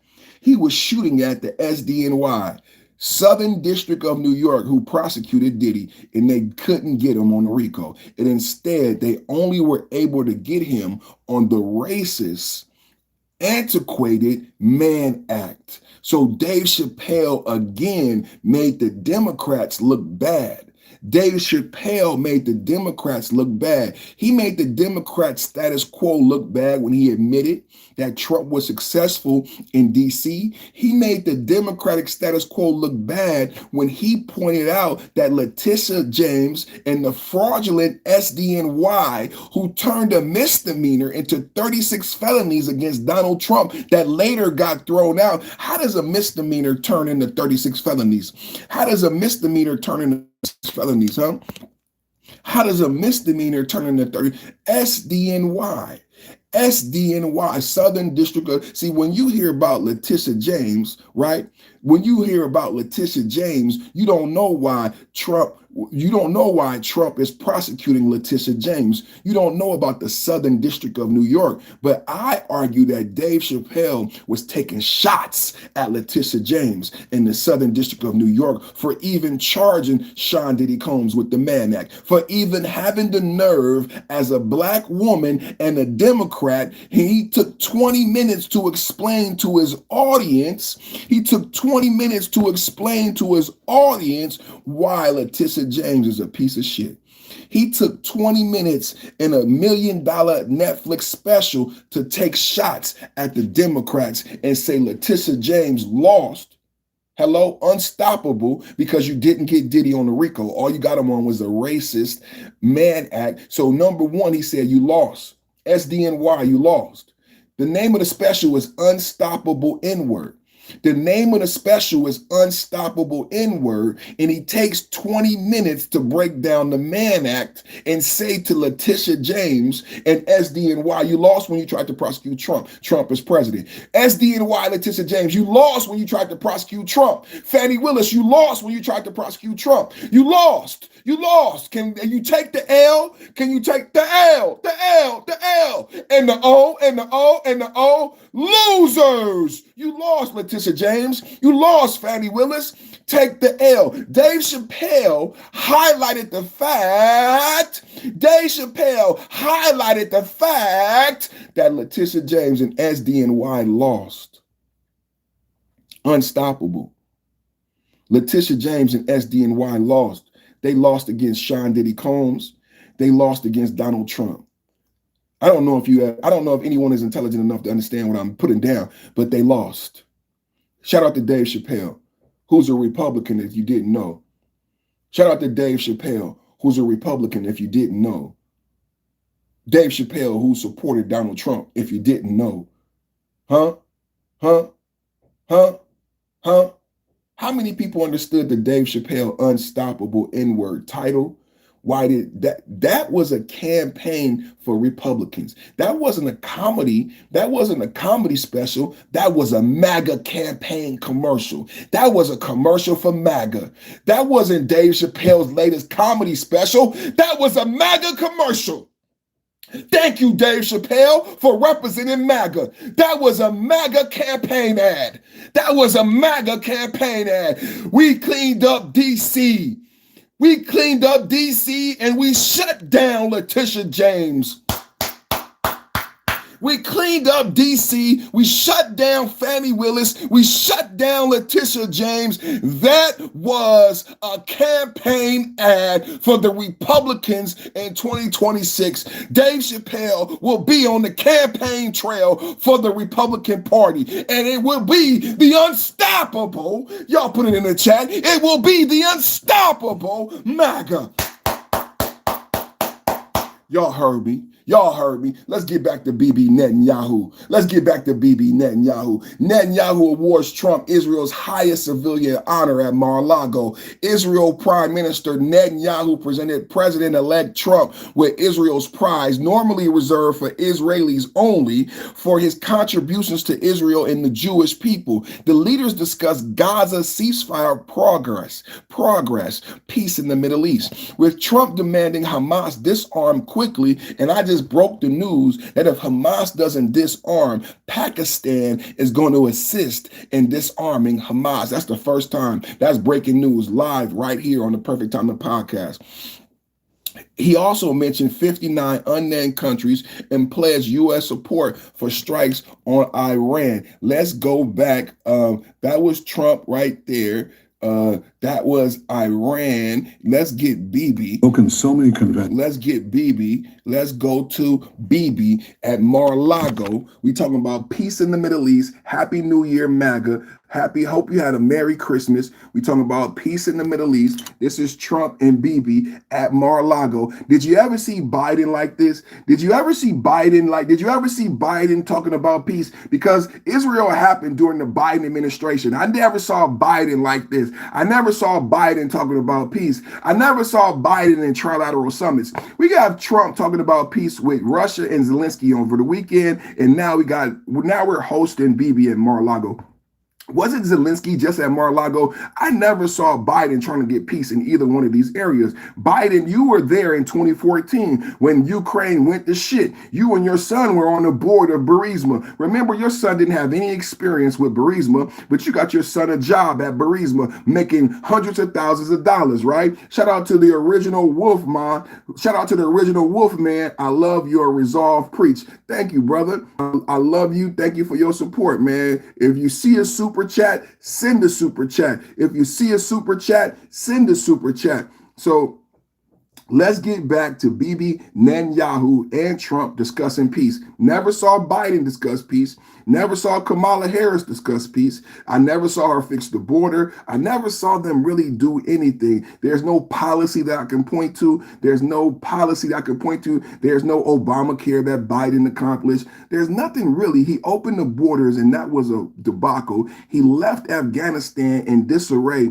I can't think of anything positive that I can attribute to Biden's presidency. Can someone in the chat put something positive that you can attribute to the Biden-Kamala administration? Because we're talking about immigration. We're talking about peace in the Middle East. Biden left Afghanistan in shambles. Biden was the point person in 2014 for the Ukraine when the Ukraine had the day of revolution. Biden was the point person on appointing Zelensky. Zelensky is the piece of shit who is holding up peace. Zelensky is the idiot piece of shit who is holding up peace. And Biden was the head of the Ukraine policy. I never saw them talk about peace. I never saw them talk about peace. Well, President Trump has broken so many conventions to the surprise of people, and then they figure out, oh, well, maybe, he was right after all. So we decided to break a convention too, or create a new one, and that is to award the Israel Prize, which in almost our 80 years, we've never awarded it to a non-Israeli.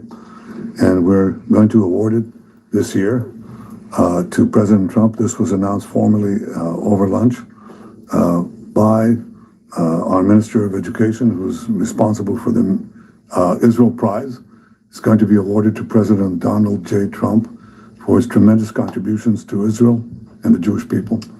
I think it's such a fitting thing. And it would honor us, obviously, Mr. President, if you could visit Israel in that occasion on our Independence Day. But I have to say that this reflects the overwhelming sentiment of Israelis across the spectrum. They appreciate what you've done to help Israel and to help our common battle against the terrorists and those who would destroy our civilization. So, again, that's an expression of thanks and appreciation. So one more time, everybody watching right now. This is Bibi Netanyahu. This is Bibi Netanyahu at Mar-a-Lago, and he's awarding Trump a special award that's typically only given to Israelis and Jews. But now, because of Trump has gone so far and done so many great things for Israel and the Jewish people, Bibi Netanyahu wanted to publicly award Trump for his efforts in peace in the Middle East. Again, Bibi Netanyahu at Mar-a-Lago, and Bibi and Trump are working on a peace deal. And hey, yeah, what you got? Okay.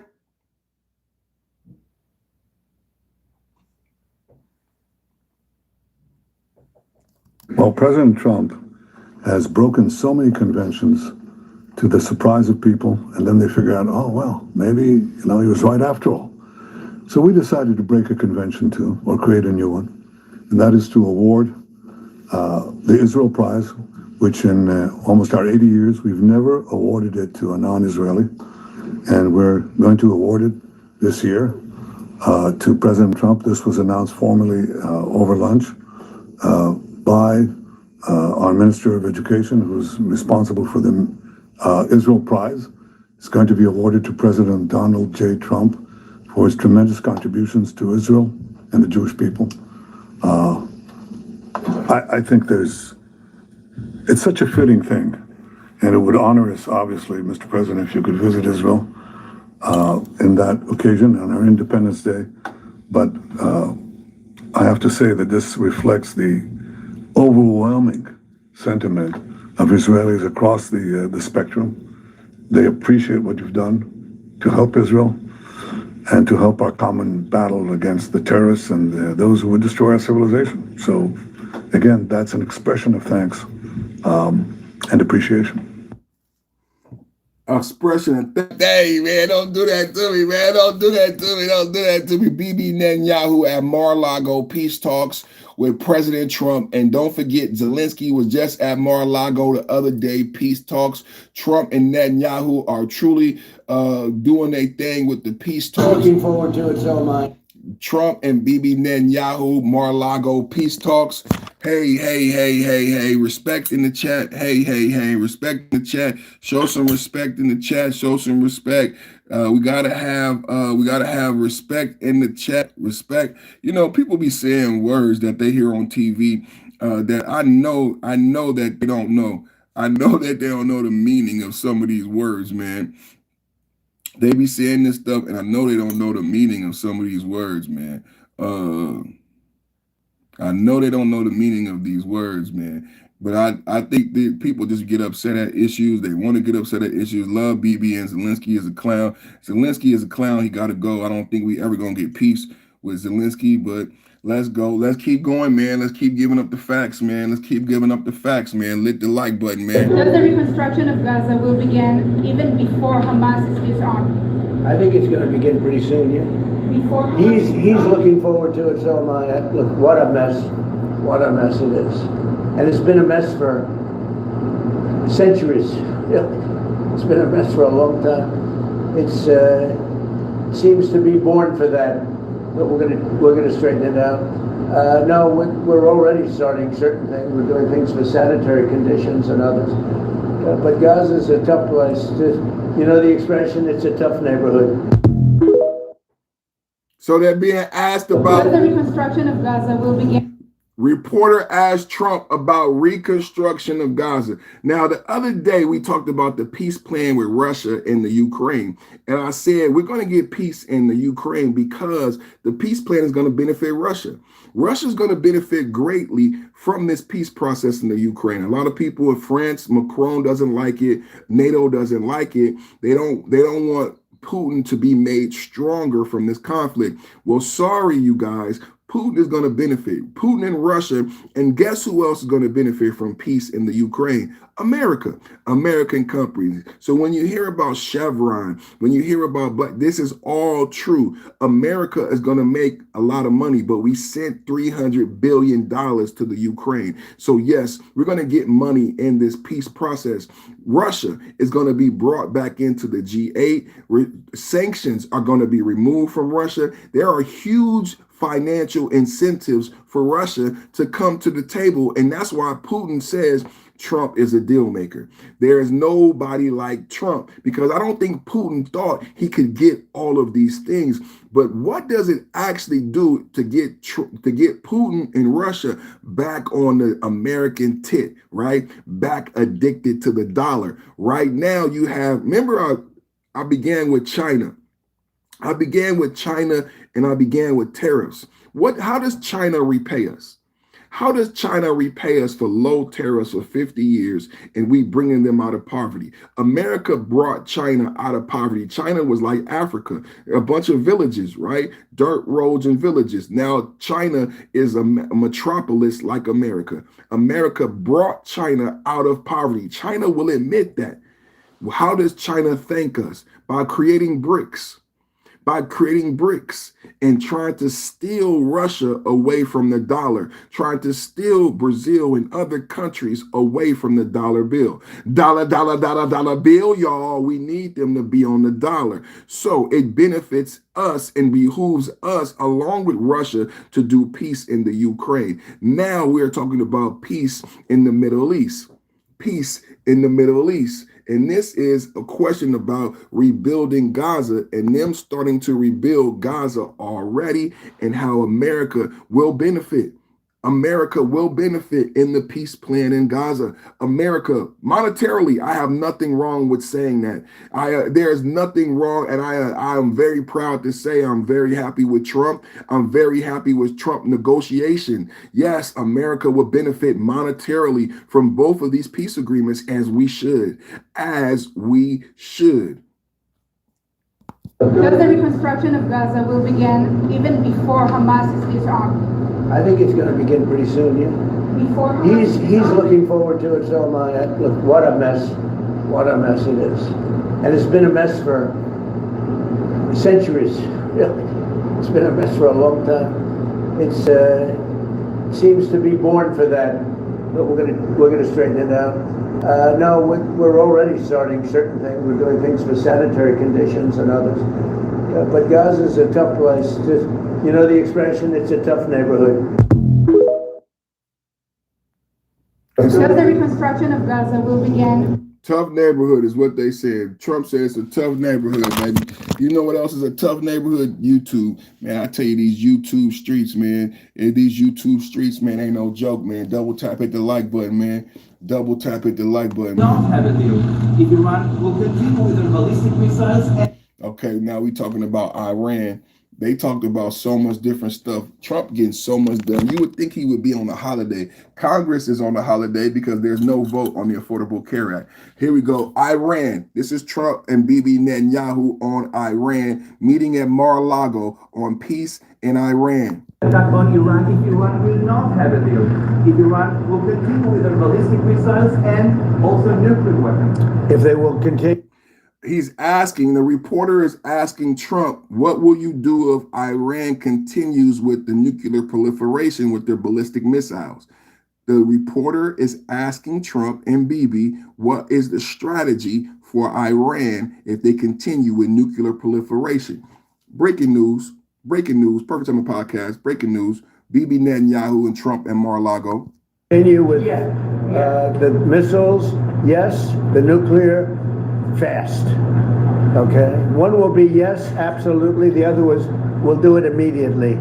Mr. President, one of us from China attack on Iran if Iran will not have a deal.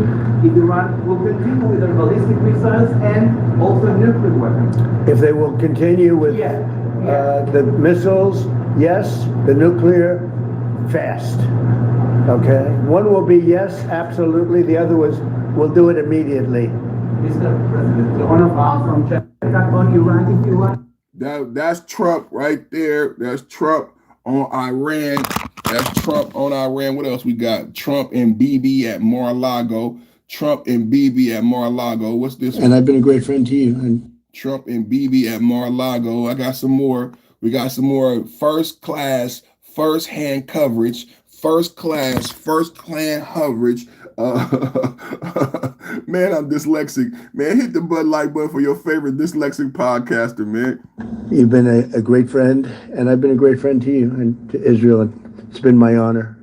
And the award that I was given was really surprising and very much appreciated. Well, President Trump has broken so many conventions to the surprise of people, and then they figure out, oh, well, maybe, he was right after all. So we decided to break a convention too, or create a new one, and that is to award the Israel Prize, which in almost our 80 years, we've never awarded it to a non-Israeli, and we're going to award it this year to President Trump. This was announced formally over lunch by our Minister of Education, who's responsible for the Israel Prize. It's going to be awarded to President Donald J. Trump for his tremendous contributions to Israel and the Jewish people. I think it's such a fitting thing And it would honor us, obviously, Mr. President, if you could visit Israel in that occasion, on our Independence Day. But I have to say that this reflects the overwhelming sentiment of Israelis across the spectrum. They appreciate what you've done to help Israel and to help our common battle against the terrorists and those who would destroy our civilization. So, again, that's an expression of thanks and appreciation. Thank you, baby, very much. That really is a great honor. Thank you, BB, very much. That's a great honor. I think we got peace on the way, y'all. We got peace on the way, y'all. We got peace on the way. It's a happy new year. It's a happy new year. I don't know how else to say it, man. It's a happy new year for MAGA. It's a happy new year. He's done a phenomenal job. He's taken Israel to a very dangerous. This is more. They kicking. This is like geopolitics, diplomatic at its finest, man. Look, he's a wartime prime minister. He's done a phenomenal job. He's taken Israel through a very dangerous period of trauma. Israel with other people might not exist right now, if you want to know the truth. That's a pretty big statement, but it's true. I feel that. You had the wrong prime minister. Israel right now would not exist because they were met with a force the likes of which very few countries could have handled, and we worked together and we were extremely victorious, to put it mildly. Now I hear that Iran is trying to build up again, and if they are, we're going to have to knock them down. We'll knock them down. We'll knock the hell out of them. Look, he's a wartime prime minister. He's done a phenomenal job. He's taken Israel through a very dangerous period of trauma. Israel with other people might not exist right now, if you want to know the truth. That's a pretty big statement, but it's true. I feel that. You had the wrong prime minister. Israel right now would not exist because they were met with a force the likes of which very few countries could have handled, and we worked together and we were extremely victorious, to put it mildly. Now I hear that Iran is trying to build up again, and if they are, we're going to have to knock them down. Donald Trump, Bibi Netanyahu, Mar-a-Lago. Donald Trump, Bibi Netanyahu, Mar-a-Lago. Peace talks. Peace talks. Peace talks. Peace in the Middle East, brothers and sisters. Donald Trump, Bibi Netanyahu, Mar-a-Lago. Peace talks. Greatest president ever.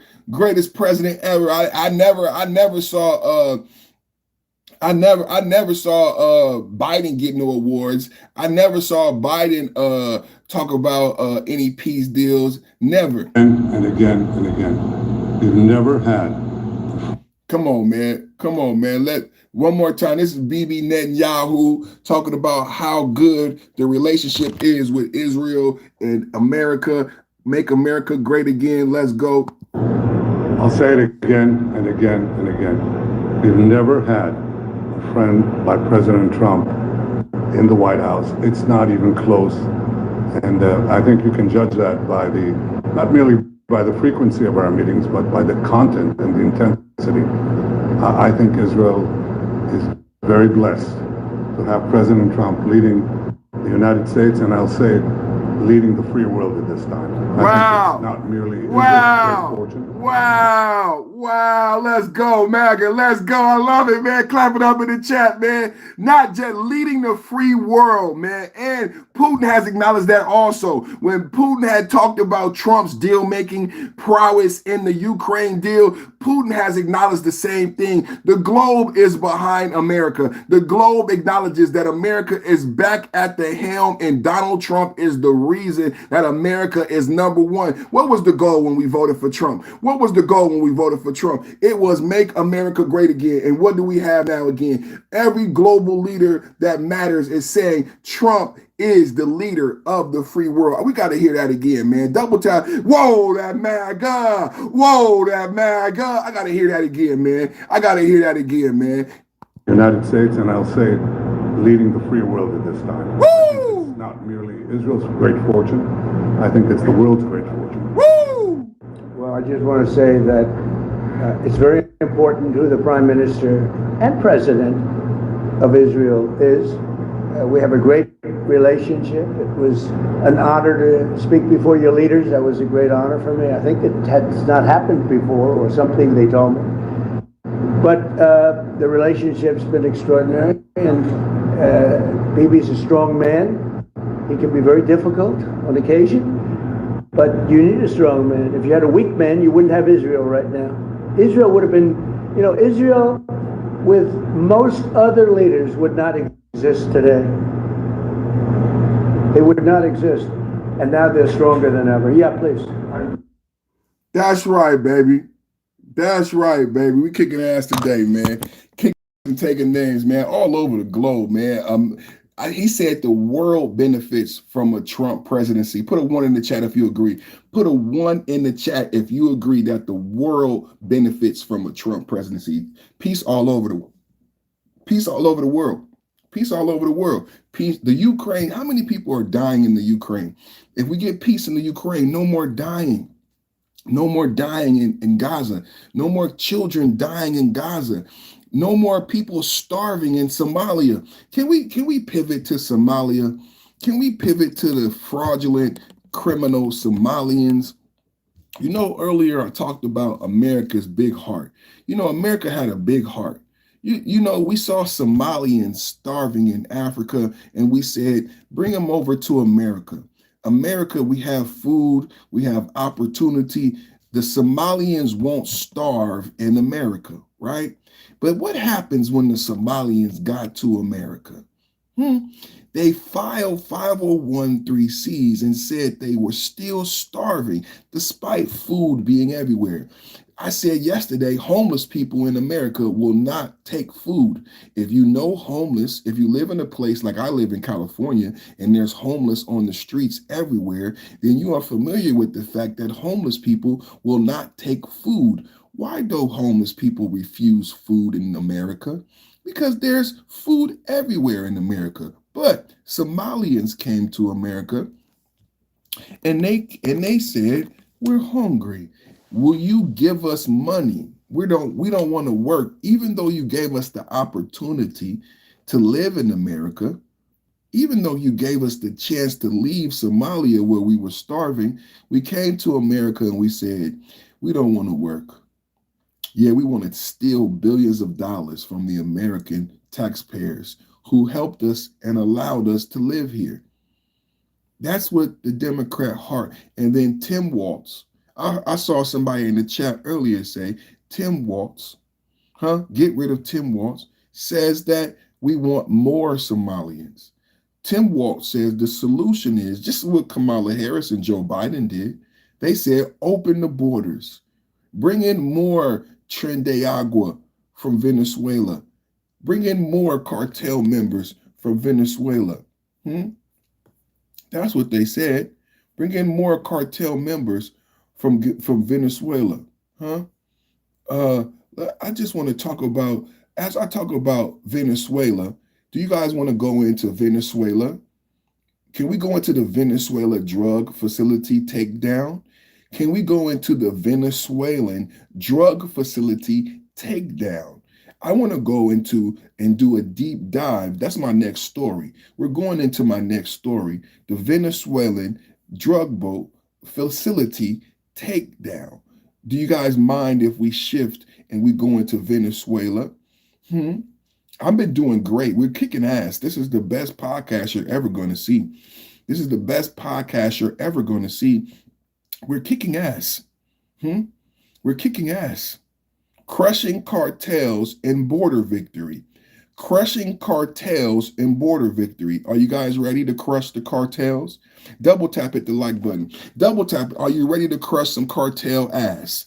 Who and put a 1 in the chat if you're ready to kick some cartel ass and stop Venezuela from flooding our country with gang members and drugs. Put a 1 in the chat. Are you ready to take on drugs where they start? Put a 1 in the chat. Let's go. I'm with Trump. I'm with Trump. I'm with MAGA. I'm ready to kick some cartel ass. Let's let them know what America is all about. Look at all those 1s in the chat. Let's get into crushing the cartels. You know, we've been keeping track. How many drug boats, you guys?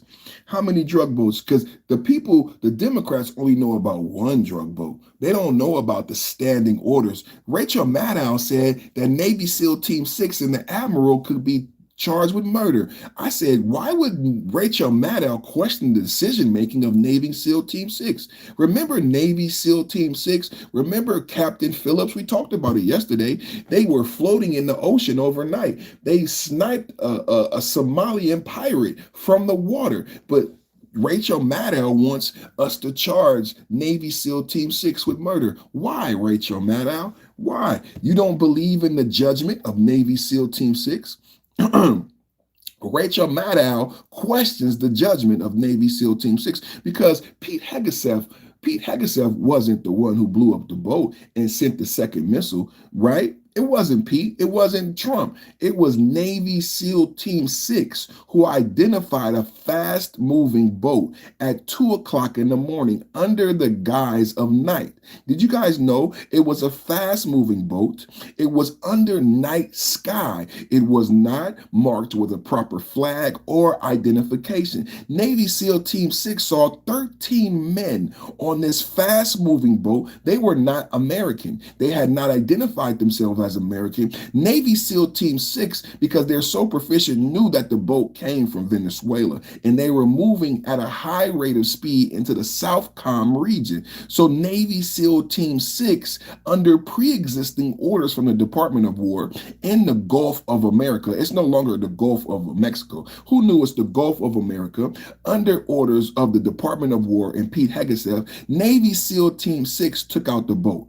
Navy SEAL Team 6 took out the boat, right? And it doesn't matter what was on the boat because Navy SEAL Team 6 identified a fast-moving boat, right? Moving toward the coast of our country. And just so you understand, the Navy's job is to protect the coast. If you're coming close to America at 2 o'clock in the morning with 13 men on a fast-moving boat and you are not in the armed forces, blow them up. Blow them out of the water. I'm going to say it again. If you're moving at a high rate of speed, they're doing 100 knots in a fast speedboat at 2 o'clock in the morning in the middle of the night. You know, only the Navy SEALs are proficient enough to have night vision computer technology where they could see the 13 men. They saw there was no flag. There was no identification. There was nothing telling them that they were friendly. So Navy SEAL Team 6, not you, Rachel Maddow, not you, Joy Reid, not you, MSNBC, Navy SEAL Team 6 took out the boat and they did a great job. So how many boats, you guys? How many boats? Let's get into it. Let's get into it. Let's get into crushing cartels and border victories. 250,000 arrests, 250,000 deportees, 80% of them have been criminals. Boom, boom. Trump announces U.S. knocked out a massive Venezuelan drug facility. Explosion, overpowering. Explosion in the docks. No more loading boats with poison. No more loading boats with poison. Part of the campaign destroying 30 plus boats. I asked you how many boats. Hey, did y'all see all the trolls in the chat? They didn't know how many boats. All the trolls in the chat, I said how many boats. I gave them a chance, but then I just had to give you the answer. 30 boats. You heard about one boat in the Navy SEAL double tap. I said how many boats? I said how many boats? Existing orders from the Department of War and Pete Hegseth. Over 30 boats, destroying 30 boats. Right? Destroying 30 boats, over 99 drug dealers, 30 boats and 99 kills. How many people knew this? How many people knew this? 30 boats and 99 kills, right? Border is sealed. Illegals crossing at a record low. DHS historic year. Thousands of criminals deported, 250,000. Cartels on the run. MAGA in action. Let's do a deep dive. I want to do a deep dive into this now Tren de Agua gonna be next, right? Tren de Agua gonna be next. Let's do a deep dive. Cartel of the Sun gonna be next, right? I'm gonna do a deep dive in there because y'all don't know about Cartel of the Sun, Tren de Agua, but let's do a deep dive into the boats. Trump's where is it at? Where is it at? Trump's direct confirmation, the actual explosion footage. Pete Hegseth, full beast mode on the facility. Let's get into it. Let's get into it. Deep dive. Venezuelan drug facility takedown. What we know. December 30th, 2025. Up to date. Breaking news. Double tap. Hit the chat. President Trump dropped the bombshell in a WABC radio interview on Friday, December 27th, saying the U.S. knocked out a big facility tied to Venezuelan drug trafficking just 2 nights earlier around Christmas Eve, December 24th and 25th. Then yesterday at Mar-a-Lago, while greeting Netanyahu, he doubled down to reporters. There was a massive explosion in the dock area where they load boats up with drugs. We hit all the boats, and now we hit the area, its implementation area. That's where they implement, and that is no longer around. Did you hear what I said? Donald Trump just broke up the Venezuelan ability to ship and process and manufacture drugs. Trump wouldn't confirm it was a military or CIA smart OPSEC, but sources say point to CIA drone strike, first known U.S. land operation inside Venezuela. Breaking news. I don't know if you know about this, but that's what I do here. Breaking news. Location and details. Coastal dock shoreline facility in Venezuela, likely in Zulia state, western Venezuela, major cartel hub near Colombian border. Now, a lot of people trolling my chat have said there are no cartels in Venezuela. A lot of people have said there are no cartels in Venezuela. I'm breaking this shit down. I'm breaking this shit down all the way down to Cartel Town. Did you hear what I said? I said coastal dock, the location and the details. This was a coastal dock on the shoreline in Venezuela, in the Venezuelan state of Zulia,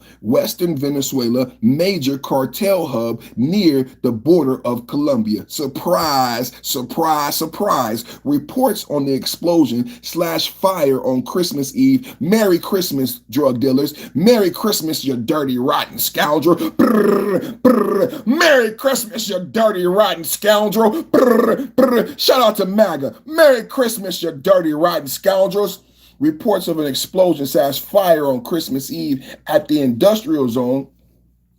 San Francisco municipality. Locals heard a boom, saw flames, smelled chlorine near a chemical plant, but rumors tie it directly to drug ops. A company denied it was their site, but coincidentally, yeah, right. This is the loading hub for poison boats. Did you hear what I said? Trump destroyed the loading hub for poison, fentanyl, cocaine, terrorist cartel boats, right? We've been vaporizing. This is Trump. This is Pete Hegseth. He says, we have been vaporizing cartels. Tren de Aragua, Cartel of the Sun, Maduro's own narco network, pack cocaine, fentanyl onto speedboats, go-fast vessels headed north. Now, what did I say? What did I say? Didn't I show the video? I said we saw the Navy SEALs. I played the video of a go-fast speedboat with 13 men. The whole thing, the question was the fact that the first missile killed 11 men and that there was 2 men left. And then the Navy SEALs took out the last 2 and took out the boat because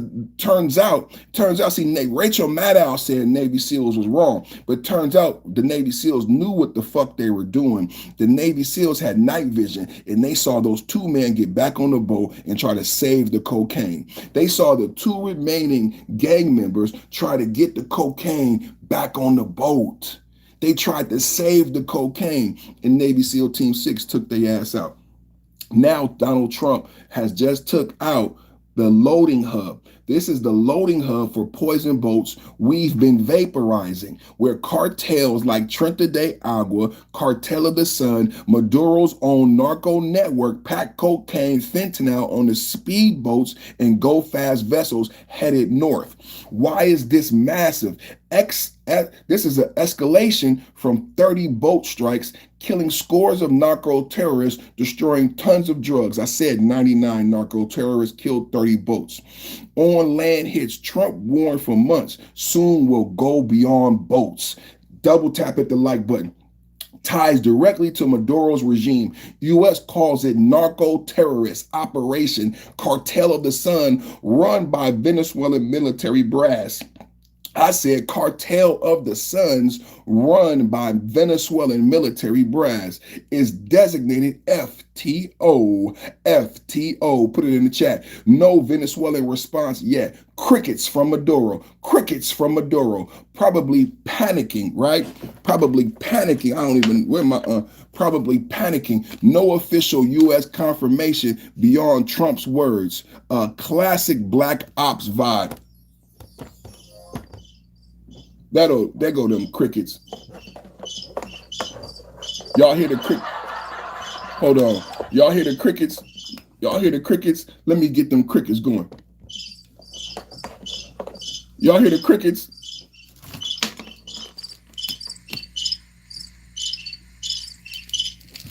That's the crickets. That's the crickets right there. You know what I'm saying? We got the crickets right there, man. Crickets from Maduro, probably panicking. No official U.S. confirmation beyond Trump's word. Classic black ops vibes. Part of border 2025 wins. This is part of the broader 2025 wins. Borders are sealed. Crossings are down 93%. No thanks to Kamala. The borders are. Is she black? I don't know if she's black. It's okay if she's black, but what she the motherfucking borders are. Thousands of criminals deported. 250,000. 80% of them already committed crimes, had deportation orders. Cartels designated terrorists. This is why Patriots are celebrating. Why is it a happy new year for MAGA? This ain't just a strike. It's peace through strength. That's in my hashtag. That's in my description. That's what Trump and MAGA is calling it. Peace through strength, not just in Venezuela, but in Gaza, but in Ukraine, but in Russia, but in Iran, in Egypt, in Somalia, in Ethiopia. Peace through strength. Hashtag right now. Hashtag right now. It's not just a strike on a drug facility. It is peace through strength in action. Trump promised to crush the cartels that are poisoning our kids, and he is delivering. This is why we voted for MAGA. No more Biden-era open borders, letting Venezuelan gangs flood in. We're saving American lives. Every boat facility that gets blown up means less fentanyl on American streets. That is the truth. Let's go to the video of Trump. Let's go to the video. Trump confirms U.S. drone strike on Venezuelan drug facility. Trump described a drone strike earlier this month on a remote Venezuelan port used by Tren de Aragua gang to load boats with narcotics. No one was killed at the site. It was empty. The operation fits into Operation Southern Spear. Hashtag Southern Spear in the chat. A broader campaign with over 30 strikes on drug boats in nearby waters in '99, killing more than 107 labeled narco-terrorists. I just had to update my numbers. I said 99 kills. I apologize, ladies and gentlemen. I said 99. I have to update my numbers. Can we update my numbers in the chat, please? Let's update the numbers. I said over 30 boats, over 30 drug boats have been blown up.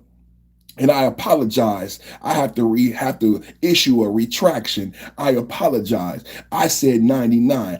Currently, we're at 107. Can I get 107 in the chat? 107.7 in the chat. 107 labeled narco-terrorists have been eliminated in 30 boats. I don't even know who's giving you these numbers.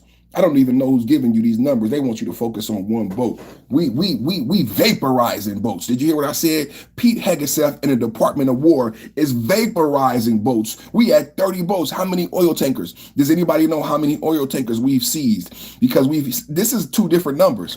See, a lot of people want to troll. They don't know the facts. These are two different numbers. Is the source, just trust me, is the source, get the hell out of here? Is the source, get the hell out of here? Because you ain't coming with no facts. Just let the cocaine rest in peace, cocaine. I'm gonna let you stay. I was gonna block your ass. It still hasn't been proved it was a drug boat. 30 boats, dum-dum. 30 boats, dum-dum. 2 or 3 oil tankers. No, 25 oil tankers. 25 oil tankers. 25, oh yeah, fishing boats. Right, fishing boats, just fishing boats. Those are cocaine boats, just like cocaine beer. 25 oil tankers, 25 oil tankers and 30 drug boats, over 107 narco-terrorists at the bottom of the ocean. Shout out to Pete Hegseth. Shout out to Pete. On this channel, we call him Pete Heggy Baby. That's my brother, Pete Hegseth. Let's give some props to Pete. Let's get some. That's some props. Let me get some props to Pete Hegseth. Shout out to Pete Heggy Baby. Trump described a drone strike earlier this month on a remote Venezuelan port used by Tren de Aragua gang Cartel from Venezuela that came to Colorado and Chicago to load boats with narcotics. No one was killed at the site. It was empty. The operation fits into Operation Southern Spear, a broader campaign with 30 strikes on drug boats in nearby waters, killing more than 107 labeled narco-terrorists. Supporters praise it for saving American lives from fentanyl flows, while critics call it an illegal act without congressional approval, public evidence. Now, during the meeting with Bibi Netanyahu at Mar-a-Lago, Well, it doesn't matter, but Donald Trump gave confirmation because there was speculation, because like I said, this was Black Ops, CIA, drone strike. Nobody knew who did it, who called it. Donald Trump at the meeting, because the drone strike happened earlier this month, so no one knew the details. Donald Trump in the meeting with Bibi Netanyahu at Mar-a-Lago confirmed. Donald Trump at a meeting with Bibi Netanyahu at Mar-a-Lago confirmed, right, what happened to the drug facility in Venezuela. Let's go to the Bibi Netanyahu Mar-a-Lago Donald Trump confirmation of the drug facility explosion. Can you say anything more about the explosion in Venezuela that you mentioned in the radio interview? Did the military do that? Can you share what it does? well, it doesn't matter. But there was a major explosion in the area where they load the boats up with drugs. They load the boats up with drugs. So we hit all the boats, and now we hit the area. It's the implementation area. That's where they implement, and that is no longer around. Is that the only strike that the U.S. has done? I don't want to comment on that. Can you say anything more about the explosion in Venezuela? Sir, can you tell me more about the explosion in Venezuela? Sir, can you tell me more about the explosion in Venezuela earlier this month? Was this a military-backed campaign? I'm not going to get into that. The reporter is saying that, sir, would you tell us about this explosion at this facility in Venezuela? Was this a military operation? It doesn't matter. Trump said, I'm not going to get into that. It doesn't matter. What does matter is we blew up the facility. Can you say anything more about the explosion in Venezuela that you mentioned in the radio interview? Did the military do that? Can you share what it does? Well, it doesn't matter. But there was a major explosion in the dock area where they load the boats up with drugs.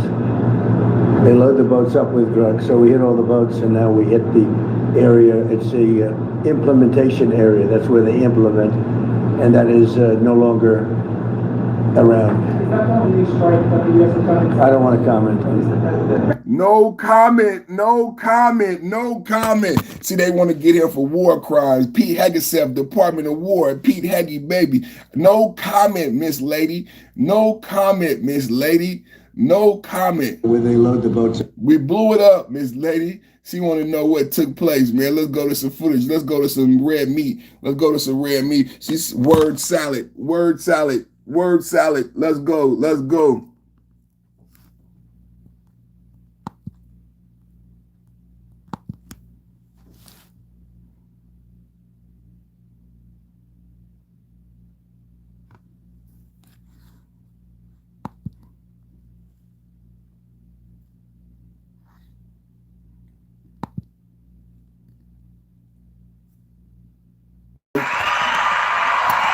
Dude, so much MAGA red meat, exclusive The CIA is now launching drone strikes inside Venezuela, reportedly with help from U.S. Special Operations Forces. This is an act of war. The U.S. is waging colonial war of aggression in Venezuela to try to impose a U.S. puppet regime that will privatize its oil, gas, and minerals. This is from liberal Democratic CNN outlet, says exclusive. CIA carried out drone strike on port facility on Venezuelan coast. That is from CNN. Let's get more. CNN. Incredibly dire. But I also just want. CNN is upset. Let's hear more from the liberal Democrats. You know what we do here, right? Trump news, Trump news, Trump news, giving Democrats the boo-hoo blues, giving Democrats the boo-hoo blues. Let's listen to these lib tears. Anybody want to hear some lib tears? I do. I love it. I love it, man. Let's listen to some of the lib tears. I'm going to let you stay, Derek. Derek, you want to listen to some of the lib tears? You can cry with them. Go ahead and cry with your people, Derek.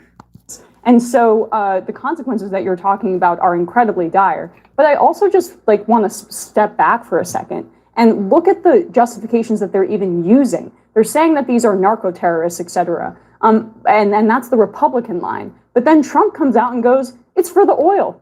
I mean, when we did our illegal invasion of Iraq and killed hundreds of thousands of people there, at least the Bush administration had the humility to pretend and go to the United Nations and say, oh, we're going to do this through the regular channels. I mean, this brazen bully illegal administration doesn't even go through that pretense. And I think that should scare everybody because their foreign policy is might makes right. And that's all that matters. So I'm not scared. I don't think any American is scared about the consequences. I care about the world, not just Americans. No, I know, but you're also in this instance caring about a narco-terrorist group and government. No evidence provided. Them. There's been no evidence showing that they're not actually drug boats that are being sent. That's not how this works. We do know, as a matter of fact, that this is a country that very clearly does engage in narco-terrorism and is a hub for sending to this country cocaine primarily, meth, which is the second leading cause of drug overdose deaths, at least where I'm from. Thank you. That's one more time. I like that. One more time. Lip tears. And so the consequences that you're talking about are incredibly dire. But I also just want to step back for a second and look at the justifications that they're even using. They're saying that these are narco-terrorists, et cetera. And that's the Republican line. But then Trump comes out and goes, it's for the oil. I mean, when we did our illegal invasion of Iraq and killed hundreds of thousands of people there, at least the Bush administration had the humility to pretend and go to the United Nations and say, oh, we're going to do this through the regular channels. I mean, this brazen bully illegal administration doesn't even go through that pretense. And I think that should scare everybody because their foreign policy is might makes right, and that's all that matters. So I'm not scared. I don't think any American is scared about the consequences. I care about the world, not just Americans. No, I know, but you're also in this instance caring about a narco-terrorist group and government. No evidence provided. Them. There's been no evidence showing that they're not actually drug boats that are being sent. That's not how this works. We do know, as a matter of fact, that this is a country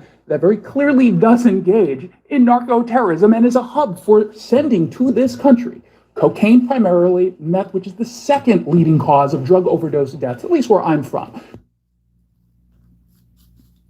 Put a 1 in the chat if you agree with Trump. Put a 1 in the chat if you agree with Trump. Is what was it called? Operation Spear. Let me get it for you again.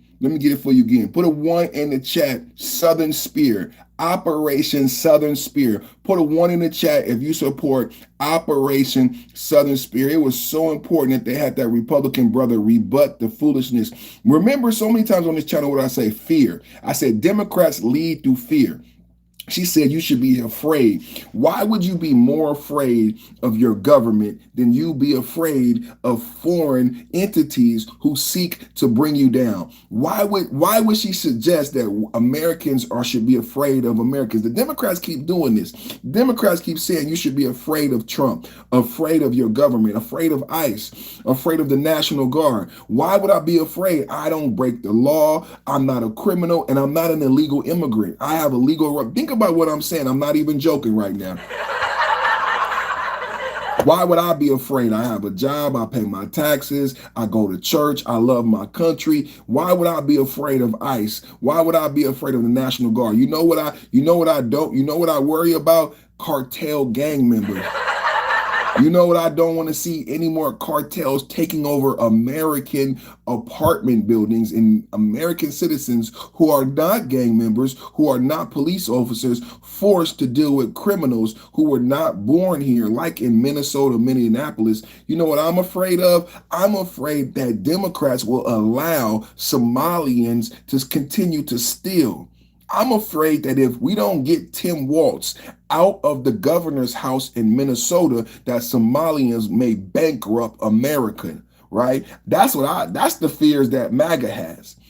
I'm not afraid. I'm not afraid of Trump. I love my president. I love my country. I'm not afraid of a police officer. I'm not afraid of an ICE agent, right? Because I don't commit crime. I'm not afraid of National Guard. I understand the National Guard are my son. My son, our daughters are National Guardsmen, right? They are Americans who volunteer for their country. Why would I be afraid of the National Guard? Why would I be afraid of the National Guard? Right? The National Guard are volunteers, right? They're volunteers. They volunteer 1 weekend a month. Now, National Guard, they don't go overseas. They stay home. That means they have to pay rent. They have to pay rent and go to work, and they still volunteer. What type of American is going to volunteer for your safety? I don't think I need to be afraid of an American who volunteers to protect me. I think I need to support that American. I think we need to support the National Guard. How about we support the National Guard? How about we say thank you to the National Guard, the people that volunteer? Why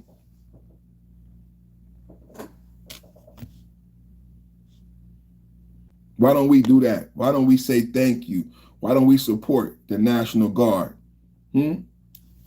That's what I say do. That's what I say do. Overdose are plummeting in America, and it's not just fentanyl. Cocaine and meth overdoses are falling too. Something is going right. Thank you, Trump. Thank you, Trump. Thank you, Trump.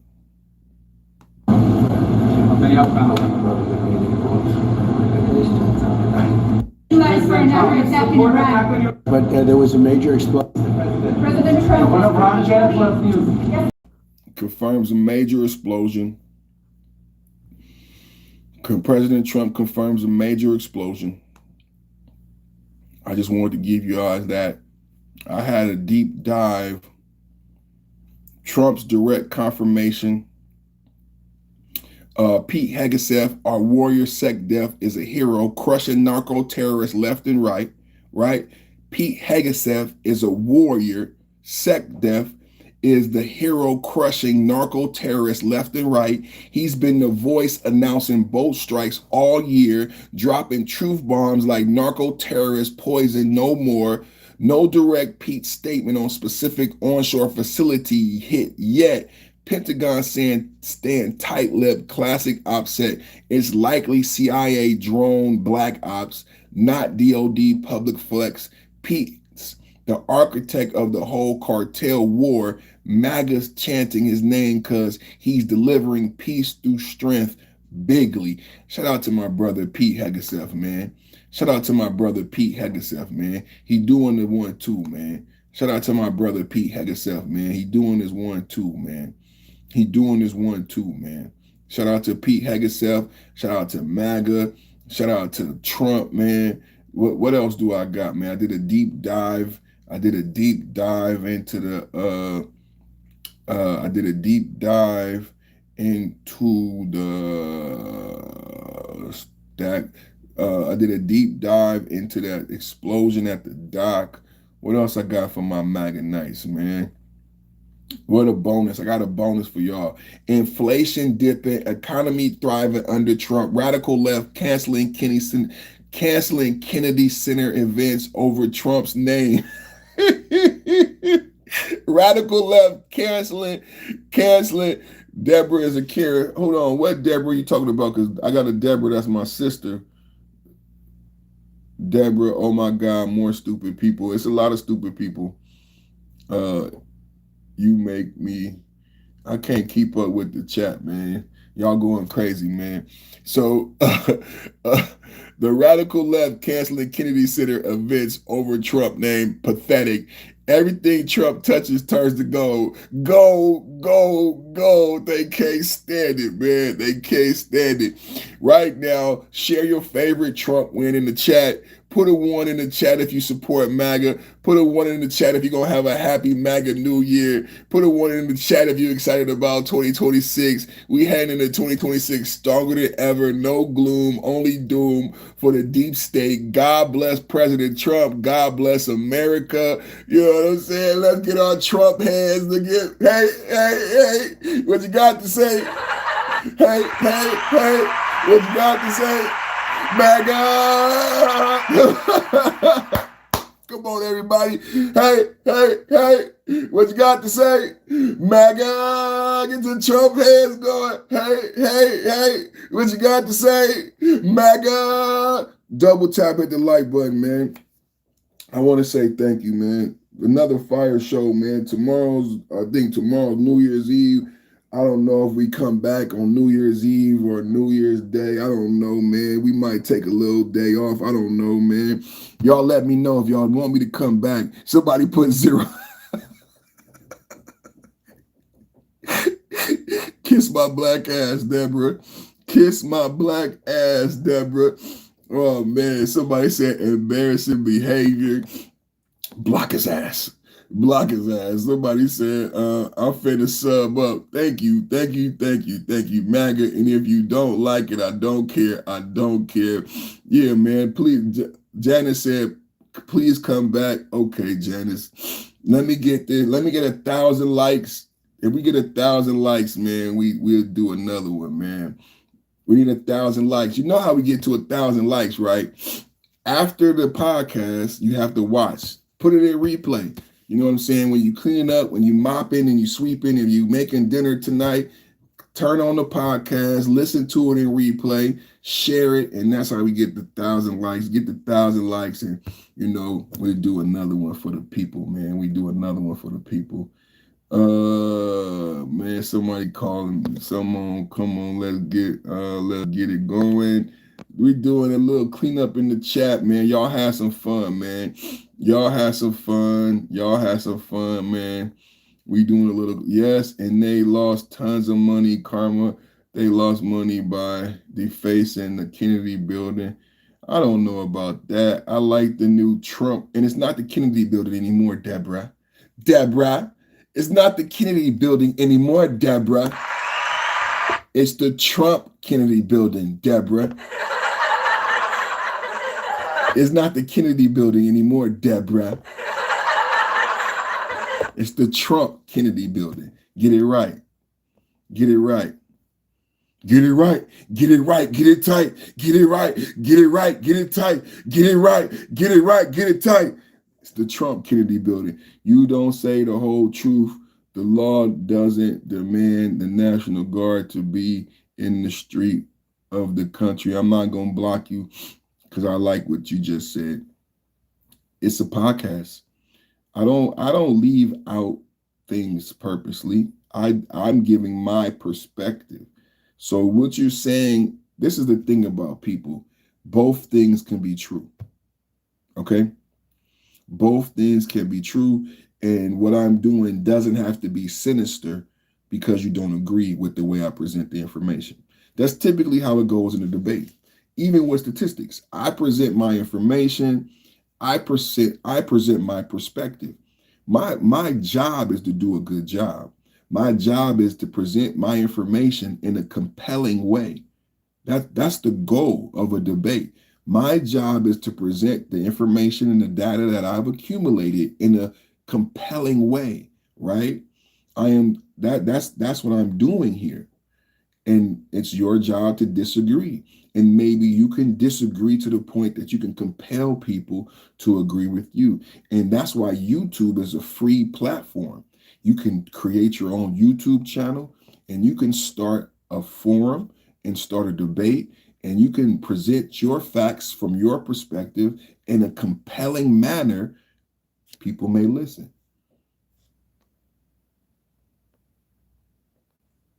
People may listen. Carl, they can take the family with them, you know.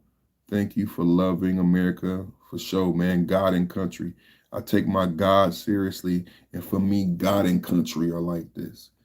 I love my God, and God and country for me are like this. So I love my God and I love my country. So that's just part of it. I think that's part of being American, right? I don't think that's something special or unique to me, right? I think that's part of being a good American, God, country, football. Did y'all see the 49ers? Did y'all see that 49er Monday Night Football? Did y'all see that 49er game? Man, that was an exciting game, man. They said they never had that many ties in a regular season. That 49er, what's today? It's today, Monday, Tuesday, Wednesday? What the fuck? Because did I not put the garbage out yesterday? What's today, man? Because that 49er game, what day did the Niners play, man? What's today? Somebody tell me, is it Tuesday? Because I got to put the garbage out. But I don't fucking know what day it is. Tuesday. Today is Tuesday, okay. So what day did the Niners play? Did the Niners play on Monday or did they play on Sunday night? What day did the Niners play? But that was a good game, man. Oh, man. They kept tying up the game. The quarterbacks was doing so good, man. 35-35, 21-21, 14-14. It came down to the last second. And I was like, oh, man, because the quarterbacks, they were doing so well. Both teams just performed very highly. And then that last one, it hit the ground. So I'm like, man, that was a great game. Just a great game, man. Great game. Man, Niner gang. And then Schuler Sanders, I'm a Browns fan too. Schuler Sanders won the first home game. He's definitely the quarterback for the Browns. Think about the young people of America could learn so much from Schuler Sanders. Schuler was the 5th round pick. They said they would not give him the job. They said he could not start as quarterback, and he just remained positive. He just worked hard, remained positive, and he said, I could do better if I get to practice. They wasn't even letting Schuler Sanders practice. He said, if you guys let me practice, I could even do better in the game. So Schuler Sanders kept his nose to the grindstone, kept working hard. Everybody had something negative to say about his dad, about him. Oh, Deion Sanders ain't shit. Schuler Sanders, he's not good. He's not what he's made up. Everybody has something negative to say. It reminds me of Trump, right? And the tariffs. So nobody believed in Schuler, right? And he stayed humble. He worked hard. And now look at that boy. I'm so proud. I'm so proud.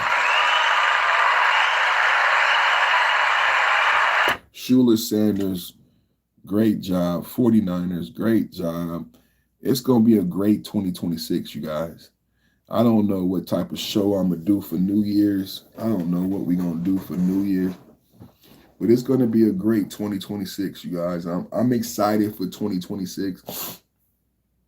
I hope you're excited for 2026. The channel is going to be doing great things on the channel. YouTube is expanding. So many great things are coming to the vertical live format. If you don't notice, there's a lot of changes to the vertical live. The vertical live is becoming a new medium for content creators. We were lucky to be at the beginning of the vertical live boom. So in 2026, YouTube has recognized that people are digesting live streams differently than they have ever done on YouTube before. People are using their cell phones. The cell phone costs $1,000. People pay car notes on the iPhone. If you know somebody with an iPhone, they paying hundreds of dollars a month on the phone and the phone bill and the Apple Watch. So people are watching YouTube on their Apple Watch, on their iPhone, and via vertical live streams. So YouTube is going to expand this medium, and we're going to be here. I mean, so a lot of people are talking about Candace Owens, right? A lot of people are focused on Candace Owens, and those same are going to come back during the 2026 midterms, and they're going to want to be part of this conversation. So a lot of your Republicans got caught up in the Charlie Kirk assassination. They haven't been doing the work that we've been doing here.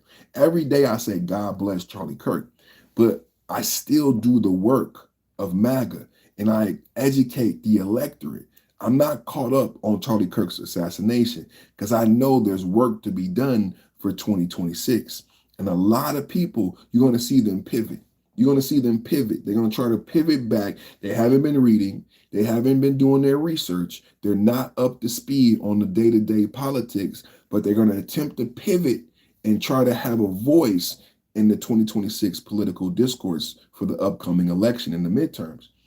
It's going to be too late. The intelligent people are already going to know, where am I going to go to get the real facts? I'm going to go to the Perfect Timing Podcast. Perfect Timing Podcast, he's been given the facts. I don't agree with everything he says, but if I want to know about a particular issue, especially from a MAGA perspective, I'm going to go to Perfect Timing Podcast because he has the numbers, he has the data, he has the statistics, he has the information, right? And he's been on point with this information as far as political discourse when it comes to the midterms, when it comes to 2028, when it comes to geopolitics, right? Somebody else could tell you about Charlie Kirk and who murdered Charlie Kirk. I don't know who murdered Charlie Kirk. I say God bless his soul, God bless Erica Kirk, God bless the children. But on this channel, I'm not a detective. I'm not trying to figure out who murdered Charlie Kirk. That's not my job, right? I am supporting the Republican efforts and platform, right? I want to educate the electorate. You know, I love Brexit, and that's my job. That's my job, man. You know, so I'm watching just like you. I'm watching everybody worry about Candace Owens. So I love Candace Owens, but I just wonder what's really going on, right? And it just makes me know that a lot of them weren't actually good at the job. You know, what you see with me is someone who's dedicated, who's good at the job, right? A lot of these comedians and rappers, they don't know about politics. They don't know what they're talking about. They're not good at the job. So it's okay to get caught up, right? No. I love Charlie Kirk. We love Charlie Kirk on this channel. We love Charlie Kirk. We don't do no hate of Charlie Kirk here. I am pointing out the fact that a lot of my Republican MAGAnites have gotten caught up with, let Candace Owens do that. It's okay if Candace Owens knew him personally. That's her best friend. It makes perfect sense to me that Candace Owens is dealing with her grief like this. I get that. But for everybody else who is trying to make money off of Candace Owens because she's the #1 podcaster, that shit is crazy right there. That shit is crazy right there. Everybody who's trying to make money off of Candace Owens, right? Because she's getting so many views, it's easy for you to get views, right? If you don't know, if you're not good at the job, right? If you're not good at YouTube and you can't do what I do, how do you get attention? How do you get views? Well, you make a video about Candace Owens because she has so much sway right now. And you say Candace Owens is this and Candace Owens is that. And that's how you get views. But then you're taking away from all of the things we talked about today. Drug boats, drug facilities, 107 narco-terrorists killed by Pete Hegseth, Department of War, and the, what did I call it? What was it? The Operation Spear, right? Block that pyramid guy for hating Charlie. Did I get him already? Did I get him? Where is he at? We don't do that here. Did I get him? Is he gone? He better. I think I got him, brother. We don't do no hating on Charlie Kirk. So I just wanted to give that at the end. Like, I see a lot of you guys focused on Candace Owens. I say let Candace Owens do what she's doing. Candace Owens was his best friend. We, as MAGA Republicans and as journalists, as content creators, our job is not to be detectives. Let's focus on the policy. Let's focus on the issues. We still don't have a budget. We're operating under a stopgap bill and a continuing resolution. Obamacare expires December 31st. The saving plan expires December 31st. The big beautiful bill goes into effect January 1st. EBT stoppages, and January 30th, we again have to discuss whether or not the Democrats will attempt to shut down the government, because we still don't have a budget. We still don't have a budget. Chuck Schumer, we still don't have a budget. We're operating on a continuing resolution. We still don't have a budget. They owed us a budget October 1st. We're going into January and we still don't have a budget. The continuing resolution expires January 30th. This is when I said to you about people being distracted by Candace Owens. These are the things that I'm talking about. These facts is why our channel, this chat room, this channel will be the conversation, will be the channel for 2026, because no other channel is talking about these facts. Like you can hate and troll, but listen to the facts so that you can educate yourself and troll intelligently, right? What is he saying? Educate yourself on what a clean resolution is. Educate yourself on when the budget was due. Educate yourself on when the clean resolution expires, right? The clean resolution expires January 30th. If you pay attention, you'll learn a lot from me. You can be a better troll. You can go to other channels. Trust me, if you listen, if you just listen to the content creator, there's so much to learn. The clean resolution expires January 30th.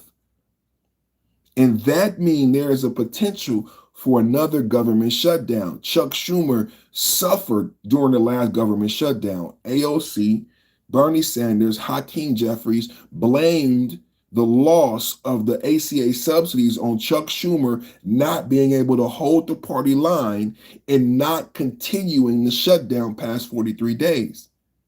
So what will happen at the end of January? This is the great story. I'm ready. MAGA, I'm ready. Are you ready? I'm ready. My journalism, my research, I'm ready. I'm looking good. I'm working out. I'm ready. I got my wardrobe. I'm ready for January 30th and the Democrats going into another shutdown. I'm prepared. I've done my research. Are you prepared? Are you prepared? Have you saved up food stamps? Have you saved up food? Are you prepared if they take away the food stamps again? Are you prepared if they shut down the government for another month? Are you prepared for that? The Democrats and the trolls talk a lot. Do you have a budget plan? Hakeem Jeffries, do you have a budget plan?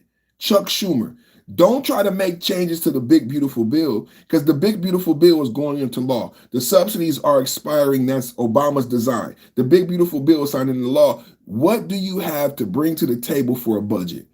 The Democrats, we need to force them to actually do real politics and do real policy. The continuing resolution expires at the end of January. I know a lot of people, I'm talking ahead of some of my people. Some people, like intelligent people call me, right? And they say, Dennis, you're talking ahead of your audience. Your audience is not that intelligent. They don't understand some of the things that you're saying, right? That's why I said educate yourself on what a clean resolution is, right? I get it. I get why you're frustrated, because you're an idiot. And right? I get why you're frustrated, because you're an idiot. But I'm going to be ready. January 30th, I'm going to be ready. I'm going to be ready January 30th. I'm going to be ready. I'm going to be ready January 30th. We're going to have a discussion, man. I'm going to be ready January 30th. We're going to have a discussion. Y'all be ready. I say there isn't much intelligence in this channel. Mocking people is indicative of that. Bye-bye. I make you go, bye-bye. I make you go, bye-bye. I make you go, bye-bye. I make you go, bye-bye. Man. So thank you, man. Thank you guys for watching. Thank you guys for hanging out. Dennis doesn't understand what he's saying. That's why people have a hard time understanding this clown. Do, do, do, do, do, do, do, do, do, do. So you make them go by instead of having a dialogue week. No, it's just the weirdos. It's just the weirdos. It's just the weirdos. I have dialogue all the time, but it's just the weirdos. It's just the weirdo. It's just the weirdos. And you know what's so crazy about the weirdos? Why do they have the black face on the robots? Like the bots gotta be black. Like the robots is crazy. The bots is, I had some on Somalia. I've been keeping up with the Minnesota stuff. I've been giving up Minnesota stuff every day. And I had some more stuff. ICE operations, Buckeye detains over 200 in Ohio. So who know that there was a Somalian hub in Ohio? ICE operations, Buckeye detains over 200 in Ohio, targets criminal non-citizens in Columbus, Somalia. And they got the fraud going. And did you know they got the same fraud going in Ohio too? Like at a certain point, we got to just be honest about the Somalians, right? Launched December 16th, Operation Buckeye, right? I told you about Chattahoochee Crunch in New Orleans. I told you about Operation Charlotte's Web in North Carolina. Now Trump's ICE proliferation. Now Trump's ICE operations have led to Columbus, Ohio, another Somali community, and this one is called Operation Buckeye. Double tap, hit the like button, hashtag Operation Buckeye. It's hard to wake up, Flourish Brain Sally. Operation Buckeye in Somalia is coming right now. Operation Buckeye, and we just arrested 200. Launched December 16th, Operation Buckeye has led to more than 200 arrests statewide, focusing on individuals with convictions. Didn't I say individuals with convictions? I said, how does ICE know where to go? Because they already been convicted, they've been given deportation orders, and they've been told to self-deport, and they've stayed in the country past that date. Let's get into it. Ohio, Columbus, Ohio, brand new Operation Buckeye, Somali community, 200 arrests statewide, focusing on individuals with convictions like robbery, drug offenses, and sexual battery, including Somali national Libyan Ali Osman in Columbus, the city with 45,000 to 70,000 Somali Americans, reports fear in neighborhoods near schools and hotels as Mayor Andrew Ginter bars local police from aiding ICE. I'm going to read that one more time. As Mayor Andrew, this is your Democrats. Why don't you troll Andrew? Mayor Andrew Ginter bars local police from aiding ICE. How can you do that? That's unconstitutional, right? The police swear to uphold the Constitution. There's a chain of command there. It's not ICE. They're federal agents, and they have jurisdiction over local agents. Please listen to the Democrats in their terms and semantics, right? He's blocking police from aiding ICE without criminal warrants amid the raids, allegations investigation surfaced of Medicaid fraud. Surprise, surprise, surprise, by some Somali families. Are you surprised? I'm not surprised. Billing up to $250,000, man. Billing up to $250,000 yearly per household for non-existent home care. Ain't that the same thing they doing in Minneapolis, Minnesota? Ain't that the same thing they did in Switzerland? The Somalians do the same crime and fraud everywhere they go. So now Columbus, Ohio, $250,000 a year for households for non-existent home care, echoing, listen to this, echoing Minnesota's $250 million scandal. So it's going to happen again under Democratic watch. Though Ohio officials have not confirmed probes targeting the community. Breaking, this is the second largest Somali community in America is having their come to God moment now that ICE has surged into Columbus, Ohio. Let's go to footage from Columbus, Ohio. ICE seizing Somali criminals in Operation Columbus.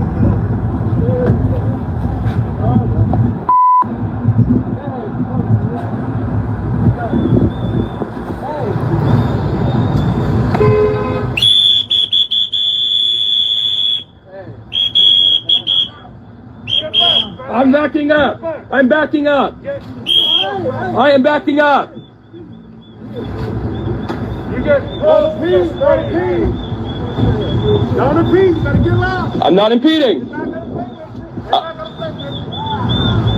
right, you better get low. Low.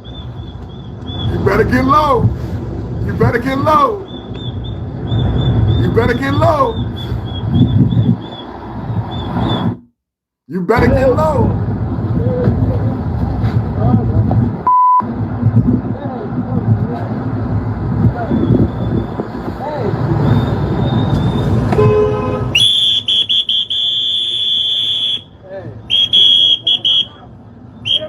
I'm backing up. I'm backing up. I am backing up. Back up. Don't impede, you better get loud. I'm not impeding. We're not gonna play with you. You better get low. We're not gonna play with you. We're not gonna play with you. You better get low. We're not gonna play with you. This is ICE in Columbus. This is ICE in Columbus, Ohio. We already got 200 people arrested. I say again, how do they know where to go? I say again, how do they know where to go? I say again, how does ICE know where to go? I say again, how does ICE know where to go? I say because they're criminals. I say because they're criminals. They've been arrested. They've been given deportation orders. This is ICE, brand new operation. See your name, here, and I give you my license and all my paperwork. Excuse me. No, I need to see your name. I'm a law enforcement officer. Show me again. I need to see your name, please. I'm going to ask you again. Yeah, I need to see your name. Your identification. Yeah, I need to see your name. I just did. You have another agent there. Hey, let me see your driver's license. Show me your. Hey, good morning. Good morning. Yes, I need to see your name. Only your name. I don't need to. I need to see. Yeah, your name. Yeah, your name. Turn around. I need to see your name. I need to see your name.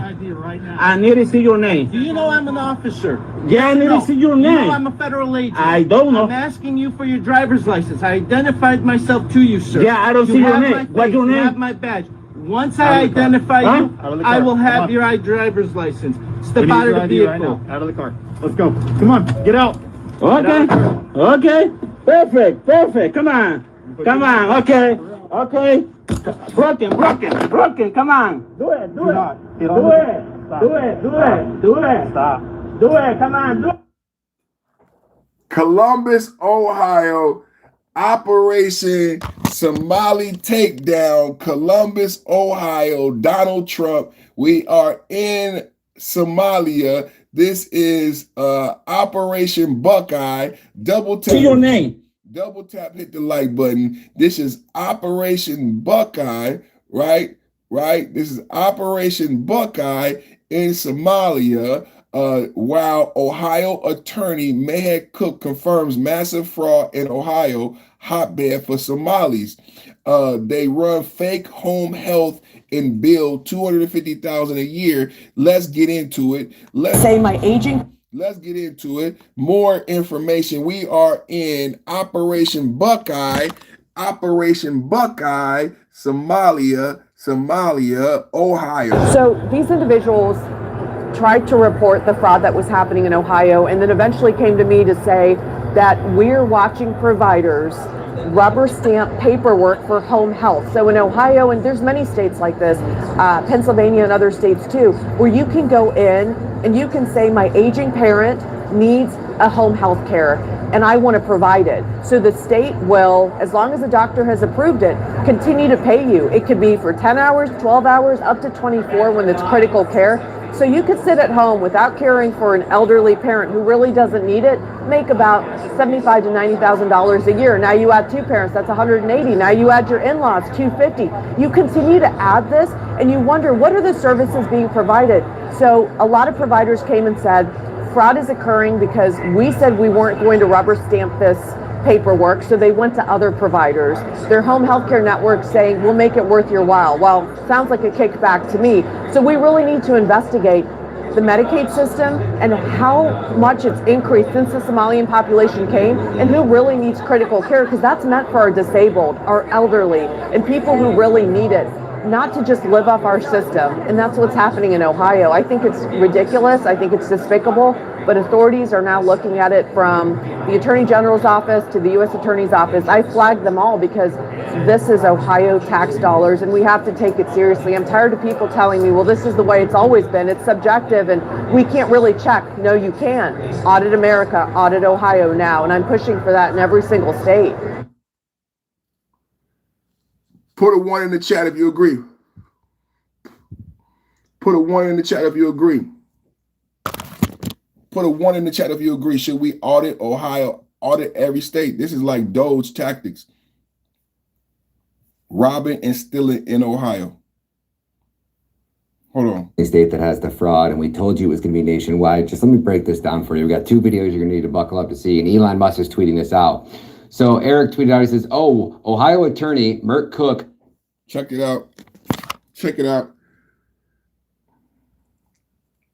Confirms massive fraud in Ohio, another hotbed for Somalis. They run fake home health and bill $250,000 per year per family when no work is actually being done. And Elon shared this video and he says, the fraud of your taxpayer money is happening nationwide and is a liability applied to attract illegals and some legal immigrants who will reliably vote Democrat. The more you look, the more you find, and you don't need to be a world-class detective to figure it out. Exactly. Now I want to show you this, and I want to show you this video from this lady who's actually begging Nick Shirley to come to Ohio next. And I'm in Michigan, I'm right by Ohio. So hopefully what Nick does is explains exactly how he got the documents, because he didn't just show up to those daycares randomly.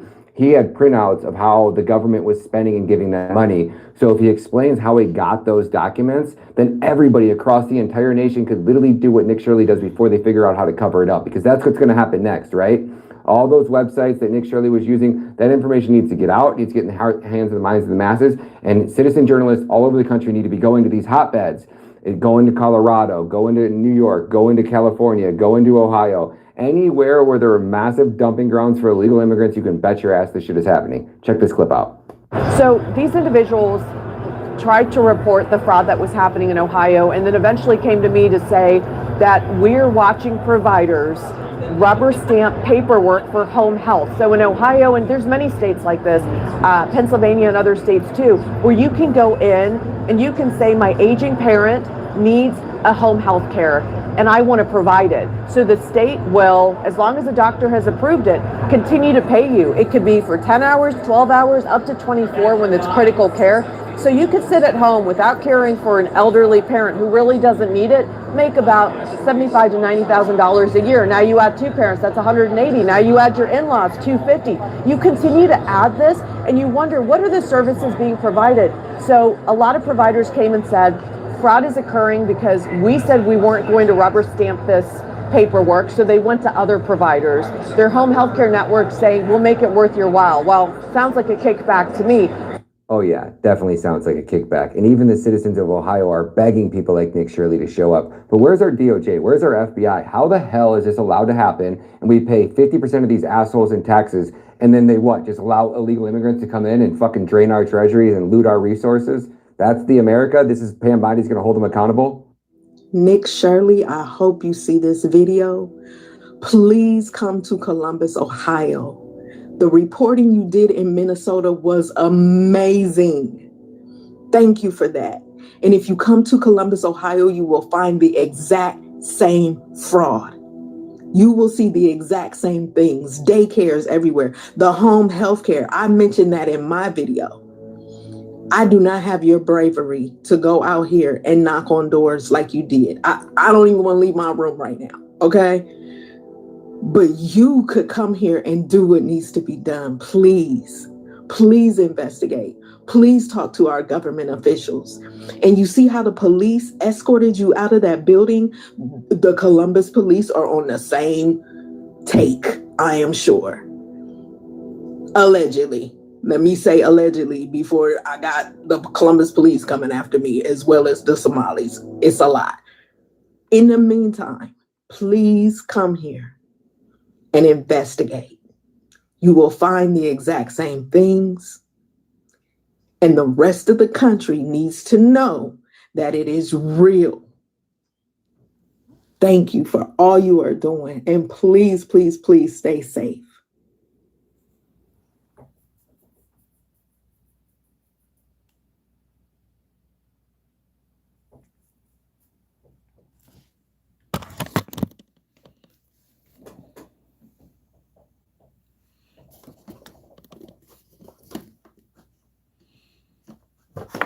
What y'all think, man?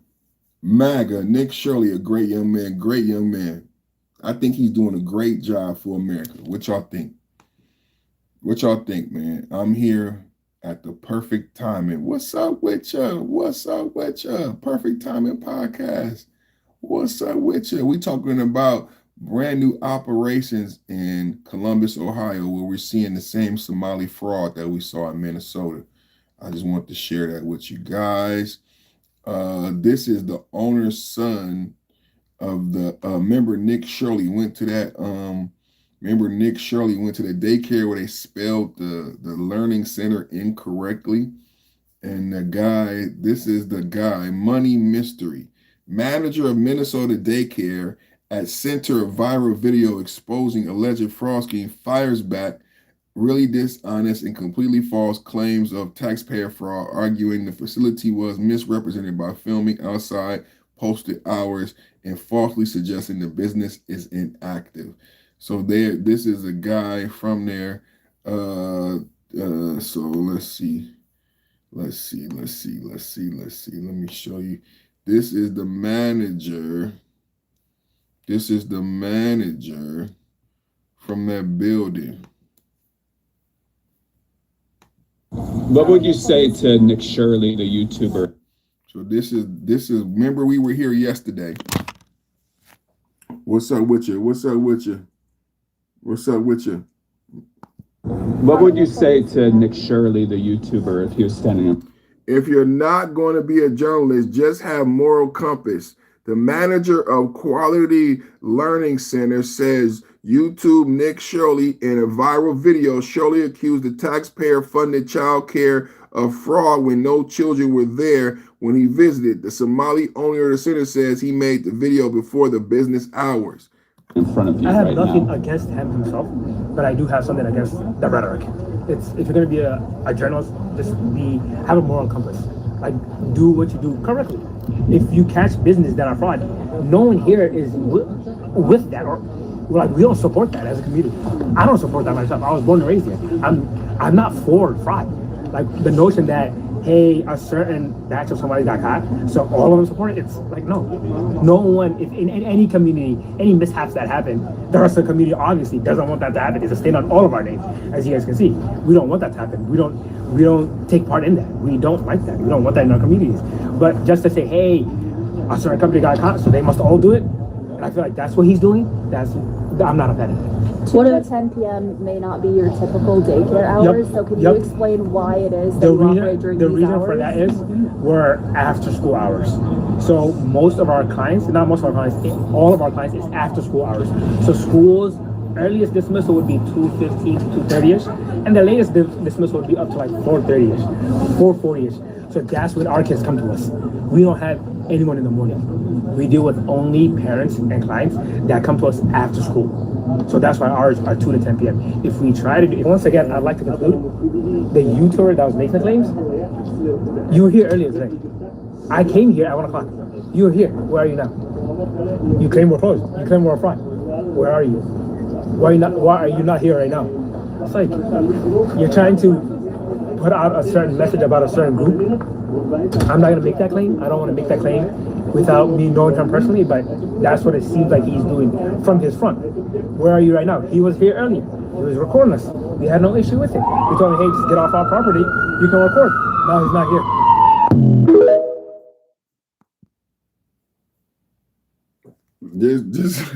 You can't make this up, man. Yo, you can't make this up, man. He did not address the misspelling of learning.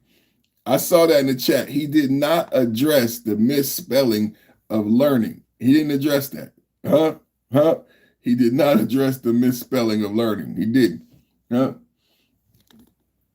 Quality Leering daycare targeted in Minneapolis fraud video blames designer for typo as worker snaps at Post reporter, get the F out of here. He blames the designer for the typo. It's the same guy, right? It's the same guy. It's not his fault, right? But who told you to leave it up there? You making $250,000 a month. Why didn't you change it, right?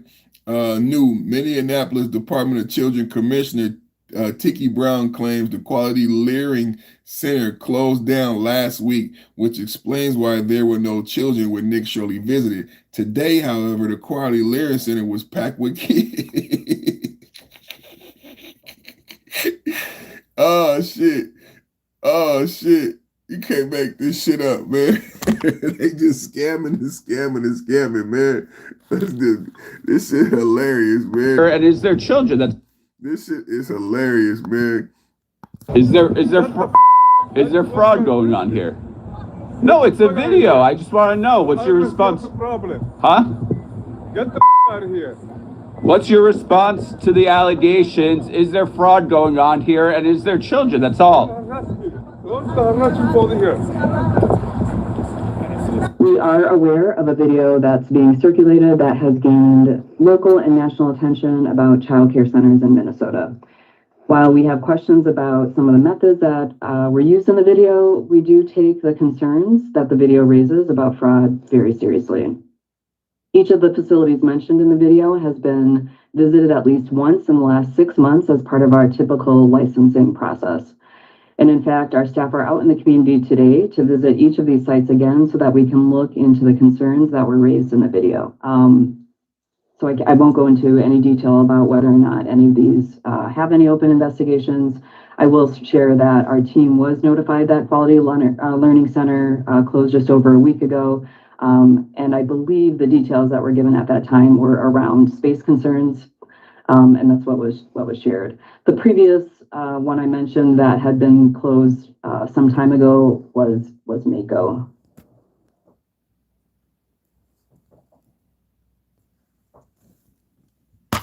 So according to her, it's closed. But I just played you an interview from the owner. He said they're open. Is there fraud? Right? The owner said they're open. And why didn't you come today? Right? That's what he said. Why didn't you come today? Right? What would you say to Nick Shirley, the YouTuber, if he was standing in front of you right now? I have nothing against him himself, but I do have something against the rhetoric. If you're going to be a journalist, just have a moral compass. Like, do what you do correctly. If you catch business that are fraud, no one here is with that, or like, we don't support that as a community. I don't support that myself. I was born and raised here. So it's open. According to him, he said, come back now. The business is open. But according to the government, the business shut down a week ago. Who do we believe?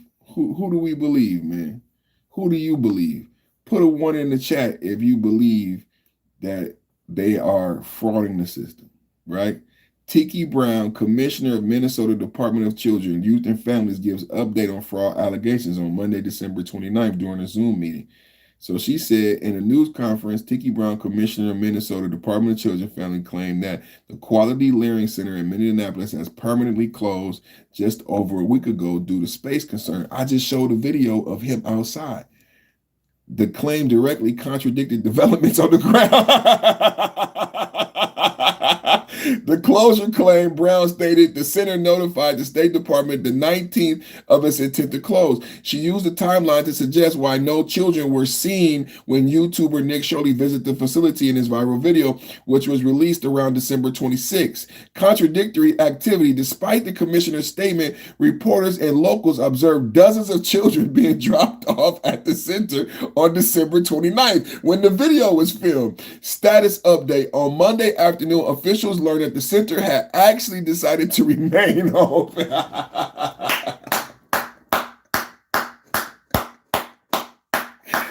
Oh, you can't make this up, man. You can't make this up, man. They doing the sleight of hand. Don't look at this hand. Look at this hand. Don't look over here. Look over here. Don't look over here. Look over here. Status update. On Monday afternoon, officials learned, is that right? I bet they knew a whole time. The center had actually decided to remain open, like it was ever open. It's never been open. There are no fucking kids. Oh, shit. The quality of the center remained open despite previous notifications to the state. The Quality Learning Center, notable for sign that's misspelled learning as leering, has faced intense scrutiny for receiving approximately, listen to this, ladies and gentlemen, this is the crusher.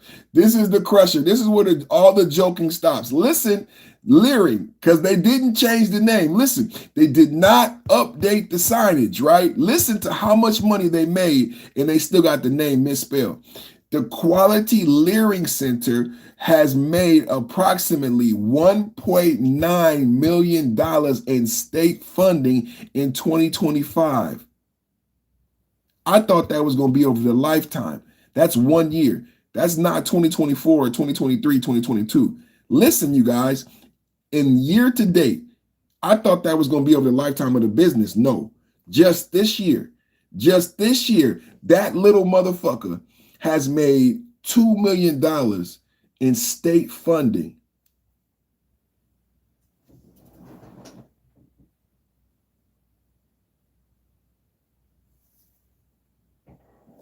Let's read it again because now it changes everything. The game that they're playing, everyone should be pissed off. Let's read it from the top because now you should be pissed. Listen to what, because they told a lie. They said they closed, then they said they opened, then they said they closed. Remember, because they said no kids, but that's funny until you find out that $2 million worth of taxpayer dollars went to this place. They never changed the sign. They made $2 million in 1 year and they never changed the sign. That's called a front, you guys. That's called a front. That's called money laundering. In case anyone doesn't understand, that's called money laundering. That's not a real business. It's a front. Because any parent that brought their children there over the past 12 months would have insisted, take that fucking sign down. I don't want people thinking my kid is going to some stupid ass school that don't even know how to spell the word learning. If any father would have told him, take the fucking sign down, $2 million in 1 year, and you don't change the sign, do you know why? Because it's not a real business. It's a front. It's a money laundering front. They don't give a fuck about the sign. $2 million, it would cost $100 to update the sign. It would cost $100 to update the sign. $2 million in 1 year. How long have they been in business? Let me read it again. Let me read it again so you understand how much you're being played. This let me play the video. Fuck it. Let's play the video. Let's play the video. Let's play the video. Because I want you to see this is a black woman. This is a black woman and a Democrat, and she's defending the fraud. because it's her job. She doesn't want to get fired. The Democrats don't want to take accountability. She doesn't want to get fired. So she's saying, oh, they closed. Nick Shirley, you didn't see kids there because they were closed, but they never were closed, ma'am. Attention about. Ma'am, they never were closed. They never closed, ma'am. They never closed, ma'am. $2 million. Is there fraud going on here? No, it's a video. I just want to know. What's your response? What's the problem? Huh? Get the out of here. What's your response to the allegations? Is there fraud going on here? And is there children? That's all. We are aware of a video that's being circulated that has gained local and national attention about child care centers in Minnesota. While we have questions about some of the methods that were used in the video, we do take the concerns that the video raises about fraud very seriously.